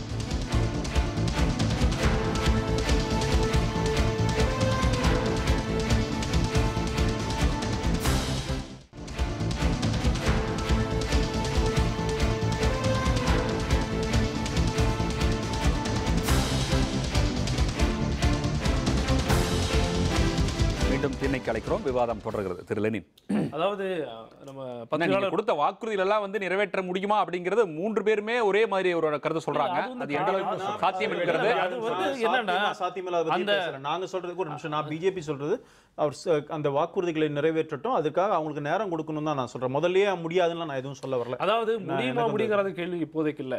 அந்த 70 பாயிண்ட், அதாவது 70 வாக்குறுதிகள், 70 பாயிண்ட் மேனிஃபெஸ்டோ, 70 வாக்குறுதிகள் எல்லாமே வந்து மக்களிடம் நேரடியாக போய் உங்களுடைய குறைகள் என்னன்னு கேட்டு தெரிந்து எழுதப்பட்ட வாக்குறுதிகள். அது நிறைவேற்ற முடியாங்கிற கேள்வி விட இதுதான் டெல்லி மக்களோட பிரச்சனைகளா இருக்கும்போது நிறைவேற்றக்கூடியதான் நாங்கள் வந்து நம்ம செயல்படுத்தக்கூடிய ஒரு ஆட்சி செயல்படுத்தக்கூடிய ஒரு முக்கியமான விஷயமா இருக்க வேண்டும். மக்களுடைய தேவைகள் நிறைவேற்ற முடியாமல ஒரு ஆட்சி இருந்தா அப்புறம் எதுக்கு அந்த ஆட்சி? அதற்காகத்தான் நீங்க ஆளுங்கட்சிங்க இருக்க வேண்டும் அட்வைஸ் பண்ணாதீங்க. அட்வைஸ் பண்ணல, நான் அதுதான் செய்யணும்னு நான் சொல்றேன். காமிப்போன்னு சொல்லுங்க, செஞ்சு காமிப்போம் கண்டிப்பாக. அதாவது இவர் சொன்ன மாதிரி இந்தியாவில் கோஆபரேட்டிவ் ஃபெடரலிசம்ல வந்து நம்ம தமிழ்நாடோ இல்ல இன்னைக்கு கர்நாடகாவோ கேரளா வந்து ஒரு மாநிலத்தை சாரும் தண்ணிக்கு கூட கூட காய்கறிகள் எல்லாமே ஒரு மாநிலத்தோட சார்ந்தான் இருந்துட்டு இருக்கும், அரிசிக்கு கூட. இதே மாதிரி டெல்லியில் சில விஷயங்கள் எல்லாம் பார்க்கலாம். பவர் பார்த்தீங்கன்னா பவர் வெளியே தான் எடுத்துட்டு வர வேண்டும், தண்ணியை பார்த்தீங்கன்னா ஹரியானாவில் தான் எடுத்துட்டு வர வேண்டும். இந்தியா மாதிரி ஒரு பன்முக தன்மையுள்ள நாட்டில் பக்கத்து மாநில சார்ந்திருப்பு வந்து புதிது கிடையாது. இதுக்கு நடைமுறை நடந்துட்டு இருக்க ஒரு விஷயம் தான், 65 ஆண்டுகளாக நடந்துட்டு இருக்க ஒரு விஷயம் தான். இந்த மாதிரி விஷயங்கள்ல டெல்லிக்கு மக்களுக்கான தேவை, அடிப்படை தேவைகளையாவது பக்கத்து மாநிலங்களிலிருந்து பெற்று மக்களுக்கு கொடுக்க வேண்டும் என்பதுதான் ஆம் ஆத்மி கட்சியின் லட்சியம். ஆம் ஆத்மி கட்சியை செய்தே தீரும். இல்ல, இது சம்பந்தம் இன்னொரு கேள்வி. இன்னைக்கு ஒரு மிகப்பெரிய மாற்றத்தை டெல்லியில கொடுத்துட்டீங்க. தமிழ்நாட்டில் வந்து இதற்குண்டான மாற்றம் வந்து உங்களால பண்ண முடியுமா? வாய்ப்பு இருக்கிறதா? அதற்கு திராவிட கட்சிகளின் மாற்று ஒரு ஸ்பேஸ் வந்து தமிழ்நாட்டில் இருந்துட்டே இருக்கு. அந்த ஸ்பேஸை வந்து ஆம் ஆத்மி கட்சி நிச்சயமாக வெற்றி வரும். இன்னைக்கு பார்த்தீங்கன்னா நீங்க கல்வியறிவு சதவீதத்தில் தமிழ்நாடு எங்கேயோ இருக்கும், இந்தியாவிலே 3வது இடத்துல இருந்துட்டு இருக்கு. இந்த மாநிலம் வந்து கண்டிப்பாக மாற்றத்துக்கான ஒரு நேரத்தை எதிர்பார்த்து கொண்டு இருக்கிறது. தமிழ்நாட்டுக்காக ஆம் ஆத்மி கட்சிக்கான திட்டங்கள், தமிழ்நாட்டுக்கான ஆம் ஆத்மி கட்சிக்கான செயல்முறைகள் எல்லாம் நடைமுறையில் வந்து நாங்கள் இப்போ வந்து அதாவது formative stages of the party in Tamil Nadu வந்து இந்த கட்சியை தமிழ்நாட்டில் ஒரு ஆளுங்கட்சியாக எடுத்துட்டு வர வைக்க வேண்டிய ஒரு கட்டாயம் எங்களுக்கு இருக்கு. அதை நாங்கள் செய்வோம். திரு நாராயணன், தமிழ்நாட்டை பொறுத்த வரைக்கும் இந்த மாதிரியான ஒரு மாற்றம் நிகழக்கூடான வாய்ப்பு இருக்கிறதா? ஏன்னா 2 மிகப்பெரிய திராவிட கட்சிகளை தாண்டி பாரதிய ஜனதா காங்கிரஸை தாண்டி ஒரு மாற்றம் வந்து ஆம் ஆத்மியால் கொண்டு வர முடியுமா தமிழகத்தை? திராவிட கட்சிகள் மாற்றப்பட வேண்டும் என்பதில் நான் இங்கே இருக்கவங்களோட கருத்து ஒற்றுமைப்படுறேன். அதற்கான காலம் இன்று கனிந்துள்ளதா என்பது பெரிய கேள்விக்குறிதான். ஒரு போர்க்களத்துக்கு போகச்சே அந்த போர்க்களத்தில் அன்றைய தேதிக்கு தகுந்த மாதிரி ஒரு வியூகம் வகுத்து செல்லணும். எடுத்த உடனே சிவாஜி வந்து நான் இந்த சொல்கிறது சத்ரபதி சிவாஜி நடுவில் போர்க்களத்தை தோத்துட்டு போனாராம். ஒரு அம்மா சோறு போட்டாங்க ஆட்சி, நடுவில் கொண்டு போய் கை வச்சாராம், சுட்டு கை எடுத்தாங்க. அந்த அம்மா சொன்னாங்களாம், அறிவு கட்டவனே எங்கள் ராஜா மாதிரி இருக்கியே, எடுத்த உடனே வாரத்தில் சாப்பிடு அப்புறம் நடுவில் போனேன். அதனால் இது ஒரு மாற்றம் வரணும். ஆனால் அதற்கு தகுந்த மாதிரி மற்ற சுற்றுப்புற இடங்களை செய்து நடுவில் வரக்கூடிய காலம் ஒன்று வரும் என்று தான் நான் நம்புகிறேன். மக்கள் திராவிட கட்சிகளுக்கு எதிராக இருக்காங்கன்றதுல எனக்கு இல்லை, நீங்கள் பாடம் நாங்கள் சுயபரிசோதனை செஞ்சுட்டு தான் இருக்கிறோம்னு சொல்கிறீங்க. 1967 ஆட்சி விட்டு போயிருக்கீங்க தமிழகத்தில். இன்னைக்கு வரைக்கும் அதுக்குண்டான அறிகுறி கூட தெரியாமல் இருக்குது காங்கிரஸ் கட்சியை பொறுத்த வரைக்கும். வருத்தத்தோடு நீங்கள் சொல்கிற உண்மையை நான் ஏற்றுக்கொள்ளணும். அதாவது 1967 நீங்கள் சொன்னோன்னா அதில் ஒரு விஷயத்தை நம்ம சொல்லணும். கிட்டத்தட்ட 1967 வந்து எப்படி திராவிட முன்னேற்ற கழகம் திராவிட கழகத்திலிருந்து பிரிந்து வந்து அறிஞர் அண்ணா அவர்கள் தலைமையில் ஆட்சி அமைத்தார்களோ, கிட்டத்தட்ட அதே மாதிரி ஒரு பேரலல் தான் இன்றைக்கு வந்து டெல்லியில் வந்து நடந்துட்டு இருக்கிறது. அண்ணா ஹசாரே அவர்கள் இயக்கத்திலிருந்து தனியாக பிரிந்து வந்து ஆம் ஆத்மி கட்சியை ஆரம்பித்து அதே மாதிரி இளைஞர்கள் கூட்டத்தோடு தான் இன்றைக்கு ஆட்சியை பிடித்திருக்கோம். அதனால் தமிழ்நாட்டில் அது கண்டிப்பாக ரெப்ளிகேட் பண்ண முடியும். திருநாராயணன், திராவிட கட்சிகள் இன்று வந்து எதிர்கட்சிகள் ஸ்பிளிட் ஆயிடுச்சு. அதற்கு நாங்களே ஒரு காரணம். நீங்கள் வந்து I'm going to give a quick analysis of Tamil Nadu. இது ஏன்னா தமிழ் மாநில காங்கிரஸ்லேருந்து பிரிந்த பிறகு தான் இந்த வாய்ப்பெல்லாம் வந்தது. அதற்கு முன்னே 2 திராவிட கட்சிகள் 20-25% ஓட்டு, காங்கிரஸ் 15% 18% ஓட்டு. அது எந்த பக்கம் போகுதோ அது வந்து when we split தமிழ் மாநில காங்கிரஸ் 96ல் 8-10% நாங்கள் எடுத்துகிட்டு போச்சே. சின்ன சின்ன கட்சிகளுக்கு முக்கியத்துவம் வந்தது, பல சின்ன கட்சி இருந்தது. Is there a political space for a new party whether it is BJP or Aam ஆத்மின்னு ஒரு பெரிய கேள்விக்குறி தான். இதை மாற்றக்கூடிய காலங்கள் வருங்காலத்தில் வந்தது தான் நான் தமிழ்நாட்டிற்கு நல்லது என்று நான் நம்புகிறேன். அதை காங்கிரஸ் செய்யும்னு நான் நம்புகிறேன். ஆம் ஆத்மி டெல்லியில் வெற்றி பெற்ற உடனே நான் வந்து காஷ்மீர் டு கன்னியாகுமரி ஆட்சியை பிடிச்சிருவோம் அப்படின்னு சொன்னால் அஃப்கோர்ஸ் அவங்க ஆசைப்படுறது தப்புன்னு சொல்ல வரல. ஆனால் கடந்த காலங்களில் பார்த்தீங்கன்னா ஆல் இண்டியா அண்ணா திராவிட முன்னேற்ற கழகம் அப்படின்னு வச்சிருக்காங்க. தமிழ்நாட்டில் 2 சீட் பிடிச்ச ஒரு நம்பிக்கை தானே. பிஜேபி காங்கிரஸ் எல்லாம் இதில் சேர்த்துக்காதீங்கிறேன். ஆல் இண்டியா பார்ட்டி வேறு, இந்த மாதிரி பார்ட்டிஸ் வேறு. இப்போ எம்ஜிஆர் ஜெயிச்ச உடனே அது ஆல் இண்டியா அண்ணா திராவிட முன்னேற்ற கழகம் எம்ஜிஆர் அது தமிழ்நாட்டோடு தான் உட்காந்துருது. என்டிஆர் வந்தார் 6 மாதம் கட்சியாக ஆரம்பிச்சு 6வது மாதம் பயங்கர வளர்ச்சி. அவங்க வந்து அந்த மாதிரி அடுத்த பக்கம் போகுமான்னு சொல்ல முடியாது. ஈவன் ஆல் இண்டியா பார்ட்டின்னு வச்சிருக்கிற கம்யூனிஸ்ட் கட்சி இன்னைக்கு அது வந்து டீரெகனைஸ் ஆகிட்டு போயிட்டு இருக்குது. அதனால் இவங்க ஆசைப்படலாம், தப்புன்னு சொல்ல முடியாது. அவங்களுடைய லட்சியம் இந்தியாவுக்குள்ளே நான் வெளில கூட உலக அளவில் ஆசைப்பட்டால் கூட நான் ஒன்றும் தப்புன்னெலாம் சொல்ல முடியாது. அவங்களுக்கு விருப்பம் அது. ஆனால் அந்த பாசிபிலிட்டிஸ் இருக்கிறா அப்படின்னு சொன்னால் இந்திய ஷார்ட் இதில் வந்து அந்த மாதிரி இல்லை. அதாவது வந்து ஆல் இண்டியா அண்ணா திராவிட முன்னேற்ற கழகத்தை வந்து எம்ஜிஆர் அவர்கள் வந்து எப்போதைக்கு ஆக்குனாருன்னா 1977 எமர்ஜென்சி வர சமயம் தேசிய கட்சிகளை தவிர பிராந்திய கட்சிகளை அனைத்துமே டீரெகனைஸ் பண்ணணும்னு வந்து இந்திரா காந்தி அவர்கள் ஒரு சட்டத்தை கொண்டு வரான்னு ஒரு ரூமர் ஸ்ப்ரெட் ஆரம்பிச்சது. அப்போதைக்கு தன்னுடைய கட்சியை காப்பாற்றிக் கொள்வதற்காகத்தான் அது வந்து அண்ணா திராவிட முன்னேற்ற கழகத்தை ஆல் இண்டியா அண்ணா திராவிட முன்னேற்ற கழகம் என்று மாற்றின ஒழிய வேற ஒண்ணுமே மற்ற கட்சியில மற்ற ஸ்டேட்ல ஆட்சி பிடிக்கணும் ஒரு திட்டம் இல்லை. ஆனா ஆம் ஆத்மி கட்சி நிலை வேறு. ஆம் ஆத்மி கட்சி மக்களின் ஒரு எழுச்சி, ஒரு எதிர்பார்ப்பு, மாற்றத்திற்கான அரசியலின் விதை, அதுதான் இதில் உணர்த்தி நான் விரும்புகிறேன். 2 விஷயம் சார். அதாவது ஆல் இண்டியா லெவலில் பார்த்தீங்கன்னா வந்து காங்கிரஸ் இன்றைக்கி தோற்றுருக்கலாம். பட் நீங்கள் வந்து காங்கிரஸை ஒரேடியாக நீங்கள் வந்து அவுட் ரைட்டாக ரிஜெக்ட் பண்ண முடியாது. ஏன்னா இன்றைக்கி ஆல் இண்டியா லெவலில் வந்து பிஜேபிக்கு அடுத்தபடியாக எல்லா ஸ்டேட்ஸ்லையும் பிரசன்ஸ் இருக்கிறது காங்கிரஸ் மட்டும்தான்.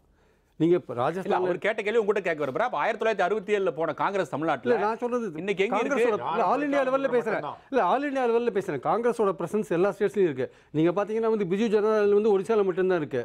சமாஜ்வாடி பார்ட்டி யூபியில் மட்டும்தான் இருக்குது. பகுஜன் சமாஜ் யூபியில் மட்டும்தான் இருக்குது. ஜனதாதள் யூ வந்து பீகாரில் மட்டும்தான் இருக்குது. திரிணாமுல் காங்கிரஸ் வெஸ்ட் பெங்காலில் மட்டும்தான் இருக்குது. But whereas you have this Congress all over India. அதோட பிரசன்ஸ் வந்து ஒரு இடத்துல கம்மியாக இருக்கலாம், ஒரு இடத்துல ஒன்றுமே இல்லாத இருக்கலாம், ஒரு இடத்துல உயர்வாக இருக்கலாம். இந்த முந்தானத்தில் நடந்த ராஜஸ்தான் லோக்கல் பாடி எலெக்ஷன்ஸோட காங்கிரஸ் வந்திருக்காங்க. ஸோ காங்கிரஸோட பிரசன்ஸ் இருக்குது.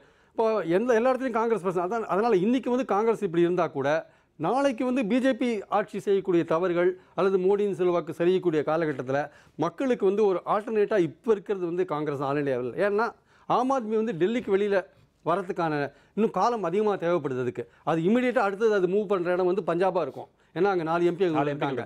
ஸோ அங்கே போவாங்க. தமிழ்நாட்டில் பார்த்தீங்கன்னா உங்களுக்கு கடந்த பாராளுமன்ற தேர்தலில் ஆம் ஆத்மி கேண்டிடேட்ஸ்லாம் நின்னாங்க. பட் எதிர்பார்த்த அளவு அவங்க ஓட்டெல்லாம் வாங்கலை. தமிழ்நாடு சென்னையிலே கூட ஞானி பத்திரிகையாளர் நின்னார். பட் எதிர்பார்த்த அளவு ஓட்டு வாங்கலை. தமிழ்நாட்டோட பாலிடிக்ஸ் வந்து ரெஸ்ட் ஆஃப் தி இந்தியாவோட நீங்கள் கம்பேர் பண்ண முடியாது. இது இங்கே இருக்கிற திராவிடியன் பாலிடிக்ஸில் வந்து இவங்களுடைய அந்த திராவிடியன் பாலிடிக்ஸோட போக்கோடையே போய் நீங்கள் மக்களை கவருதுன்றது ஒரு பெரிய ஒரு சவால். அது இன்றைக்கி தமிழிசை கூட சொல்கிறாங்க வந்து ஒரு வெற்றிடம் இருக்குது, நாங்கள் பிடிச்சிருவோன்றாங்க. அது எவ்வளோ போராடுறாங்க நம்ம பார்த்துட்டு இருக்கோம். பிஜேபி இந்த வெற்றிடத்தை இருக்கிற காரணத்தினால பார்த்தீங்கன்னா இந்த தேசிய முற்போக்கு திராவிடர் கழகம் வந்து ஒரு 10% அது ஒரு பெரிய நம்பிக்கை வந்தாங்க. இன்னைக்கு அது ஒரு பெரிய நம்பிக்கையோட வந்து தனியாக ஒரு 8% 10% ஓட்டெல்லாம் வாங்கினாங்க. அதுக்கப்புறம் அதோட இமேஜும் உடஞ்சி போய் இன்னைக்கு அதுக்கு 3% ஓட்டு தான் இருக்குது. ஸோ நீங்கள் தமிழ்நாட்டில் வந்து இந்த திராவிட இயக்கங்கள் அது சார்ந்த அந்த அரசியல் இருக்குது பார்த்தீங்களா, அதுக்குள்ளே நீங்கள் அதோட ஒட்டி அந்த மொழி இனம் கலாச்சாரம் இந்தியாவிலே ஒரு வேறுபடுத்தி பார்க்க வேண்டிய ஒரு மொழி இனம் கலாச்சாரம் விஷயம் இருக்கு இல்லையா, இது வந்து இன்டர்லிங்க் ஆயிருக்கு. இப்போ பிஜேபி கூட வந்து பல விஷயங்கள் கையில் எடுத்திருக்காங்க, தமிழ் சம்பந்தப்பட்ட விஷயங்கள்லாம். அதை வந்து அரசியலோட தான் லிங்க் பண்ணுறாங்க. ஆனால் நான் என்ன சொல்கிறேன், ஆம் ஆத்மிக்கு வந்து இந்த கேரக்டரில் உள்ள நுழையும் போது பலவிதமான பிரச்சனைகளை சந்திப்பாங்க அவங்க. ஆனால் தமிழ்நாட்டை பொறுத்தப்பட்டு ஆம் ஆத்மிக்கு வந்து ரொம்ப சவாலான ஏரியா. அவங்க நினைச்சதை நடத்திட்டாங்கன்னா அதுக்கு நிச்சயமாக குறைஞ்சபட்சம் 10 வருஷம் தேவைப்படுங்க. நிகழ்ச்சியுடைய நிறைவு பகுதியில் இருக்கிறோம். திரு லெனின், இந்த வெற்றி ஒரு இந்திய அரசியலுடைய மாற்றத்திற்கான தொடக்கம் என்று கூறலாமா? கண்டிப்பாக அப்படித்தான் நம்ம எடுத்துக்கொள்ள வேண்டும். ஏன்னா டெல்லியில் போய் இந்த கட்சிக்காக பிரச்சாரம் செய்தவர்கள் அனைவருமே வந்து டெல்லிக்காரங்க மட்டும் கிடையாது. இந்தியாவிலிருந்து பல்வேறு மாநிலங்களிலிருந்து சேர்ந்தவங்க, தமிழ்நாட்டிலிருந்தே பெருவாரியான மக்கள் போயிருக்காங்க. உலகத்தில் பல்வேறு நாடுகளில் வசிக்கக்கூடிய இந்தியர்கள் வந்திருக்காங்க, பல்வேறு நாடுகளில் வசிக்கக்கூடிய தமிழர்கள் வந்திருக்காங்க. எல்லாருமே என்னன்னா வந்து டெல்லியில் ஒரு மாற்றத்தை ஏற்படுத்த வேண்டும், அந்த மாற்றத்தை இந்தியா முழுவதும் கொண்டு செல்ல வேண்டும், ஒரு நம்பிக்கையின் அடிப்படையில் தான் வந்திருக்காங்க. அதற்காக இந்தியாவில் புதிய அரசியல் மாற்றத்தை ஏற்படுத்தக்கூடிய ஒரு விதை தாங்க தூவி இருக்கு. அந்த விதை இந்தியா முழுவதும் செழித்து வளரும் என்பது எங்களது நம்பிக்கை. திரு நாராயண், இது அரசியல் மாற்றத்திற்கான தொடக்கம் என்று தான் நான் நினைக்கிறேன். எல்லா கட்சிகளும், இது வந்து ஆம் ஆத்மியோடைய வளர்ச்சின்னு நான் சொல்ல வரல, இதில் சில மாற்றங்கள் எல்லா கட்சிகள்லையும் இதனால் வரும், எங்கள் கட்சியிலையும் வரும். இதில் வந்து பல விஷயங்கள் மக்களிடம் அவர்கள் செய்த இதை இப்போ மோடி அவர்களுடைய பிரச்சார வியூகத்திலேயே நாங்கள் பலது கற்றுக்கிட வேண்டியிருக்கு. எப்படி பொய்யை மெய்யாக்குவது அப்படின்னு நாங்கள் மெய்யே மெய்யாக்குவது. விவாதத்துக்குள்ள போக வேண்டாம், விவாதத்துக்குள்ள இல்லை, மாற்றத்துக்கான தொடக்கம் கற்றுக்க வேண்டியது எல்லாத்தையும் இருக்கு. பொய்யை மெய்யாக்குவது மெய்யை மெய்யாக்குவதை கற்றுக்க வேண்டியிருக்குன்னு சொல்கிறேன், வேற ஒன்றும் இல்லை. திருப்பி வந்து உங்களுடைய you just keep your house in order first. நீங்கள் மற்றவங்கள படிக்கிற அதனால தான் பாடம் கற்றுக்கிற மாதிரி காங்கிரஸ் மரியாதைக்குரிய திரு அமெரிக்க நாராயணன் சொல்வது பார்த்தா அதுவும் பாடம் கற்றுக்கிறதா தெரியல அவங்களுக்கு. மோடிங்கிற ஒரு பார்த்த உடனே ஒரு பயத்தோடு தான் இருக்கிறாங்களே தவிர கற்றுக்கணும். இன்னொன்று, அரசியல் மாற்றத்திற்கான விதையா அப்படின்னு சொன்னால் என்னை பொறுத்த வரைக்கும் அப்படின்னு சொல்ல மாட்டேன். அதாவது மாற்றங்கள் எப்பயுமே மாறாதது. எல்லா கட்சியும் பல நேரங்களில் தன்னுடைய ஸ்ட்ராட்டஜியை மாற்றிக்கிறாங்க, ஒரு செயல்பாடுகளில் சில நடவடிக்கைகளை மாற்றிக்கிறாங்கங்கிறதெல்லாம் உண்மை. ஆனால் ஆம் ஆத்மி டெல்லியில் ஆட்சி பொறுப்பேற்ற உடனே அது பெரிய மாற்றத்திற்கான அதுவா அச்சாரமா அப்படின்னு சொன்னால் அது இல்லை, அது கிடையாதுன்னு தான் நான் சொல்லுவேன். ஏன்னு சொன்னால் கடந்த 2 வருஷம் 2013 இவர்களா 28 சட்டமன்ற உறுப்பினர்களை பெற்று ஆட்சிக்கு வரும்பொழுது கூட இதே மாதிரி விவாதம் தான் நடந்து எல்லா தொலைக்காட்சி. இது ஒரு மாற்றத்திற்கான காரணமா அப்படிலாம் விவாதம் நடத்தினோம். ஞாபகம் பாருங்க, 1.5 வருஷத்துக்கு முன்னாடி. இப்ப கொஞ்சம் பிரதர் 1.5 வருஷத்துக்கு அப்புறமா திருப்பி இதே விவாதம் தான் நடத்திட்டு இருக்கிறோம். என்னை பொறுத்த வரைக்கும் ஆம் ஆத்மியால பெரிய மாற்றம் வருமா என்று அப்படின்னு சொன்னா இருக்காது, அந்த மாதிரி மாற்றம் வராது. இவர்களும் கூட தங்களுடைய இந்த ஆட்சி எப்படி நடத்த போகிறார்கள் என்பதுதான் பார்க்கணும். டெல்லியிலேயே கூட சொல்கிறேன், டெல்லியிலேயே கூட இவர்கள் கொடுத்த இந்த வாக்குறுதிகள்லாம் கடந்த சட்டமன்ற தேர்தலில் கூட இந்த வாக்குறுதி கொடுத்தாங்களான்னு எனக்கு தெரியல. இப்போ வெற்றி பெறணுங்கிற ஒரே நோக்கத்தோடு கொடுத்துட்டாங்க. இதை எப்படி நிறைவேற்ற போகிறாங்கன்றது இட்ஸ் ஹார்ட் டாஸ்க், ஒன்றும் சந்தேகமே இல்லை. திருப்பிரியன். அதாவது சார், இது மாற்றத்துக்கான தொடக்கம்ன்றதுல வந்து எந்த விதமான சந்தேகம் இல்லை. ஆனால் இந்த மாற்றம் எப்போ முழுமை பெறும்னா, ராகவன் சார் சொன்ன மாதிரி இந்த மாற்றத்தை தொடர்ந்து ஆட்சி நிர்வாகத்திலேயே அவங்க சொன்னதை செய்து முடிக்கும் பொழுது தான் இந்த மாற்றத்தோட முழுமை தெரியும் நமக்கு. ஸோ இது வந்து இப்போ நம்ம 50% தான் கிராஸ் பண்ணியிருக்கோம். நம்ம மீதி 50% வந்து மீதியை வெள்ளித்திரையில் காண்கின்ற மாதிரி இந்த ஆட்சி எப்படி நடக்குதுன்றதை பார்த்து பொறுத்த பிறகு தான் நம்ம சொல்ல முடியும். நிறைவேற்பதில் இருக்கிறோம். மிகப்பெரிய தேசிய கட்சிகளை புறக்கணித்து விட்டு இன்று எந்த பின்னணியும் இல்லாத ஒரு சாமானிய கட்சியை இன்றைக்கு மக்கள் ஆட்சியில் அமர்த்திருக்கிறார்கள். இது சாதாரண தோல்வியும் அல்ல, சாதாரண வெற்றியும் அல்ல. அந்த மாற்றத்தை மக்கள் டெல்லியில் தொடங்கி வைத்திருக்கின்றார்கள். இந்த மாற்றம் அனைத்து மாநிலங்களும் தொடருமா, மக்கள் தொடர்வார்களா, பொறுத்திருந்து பார்ப்போம். அரங்கிற்கு வந்து தங்களுடைய கருத்துக்களை பதிவு செய்ய அனைவருக்கும் எங்களுடைய நெஞ்சார்ந்த நன்றி. மீண்டும் ஒரு திண்ணையில் இன்னொரு தலைப்போடு சந்திக்கின்றோம். நன்றி, வணக்கம்.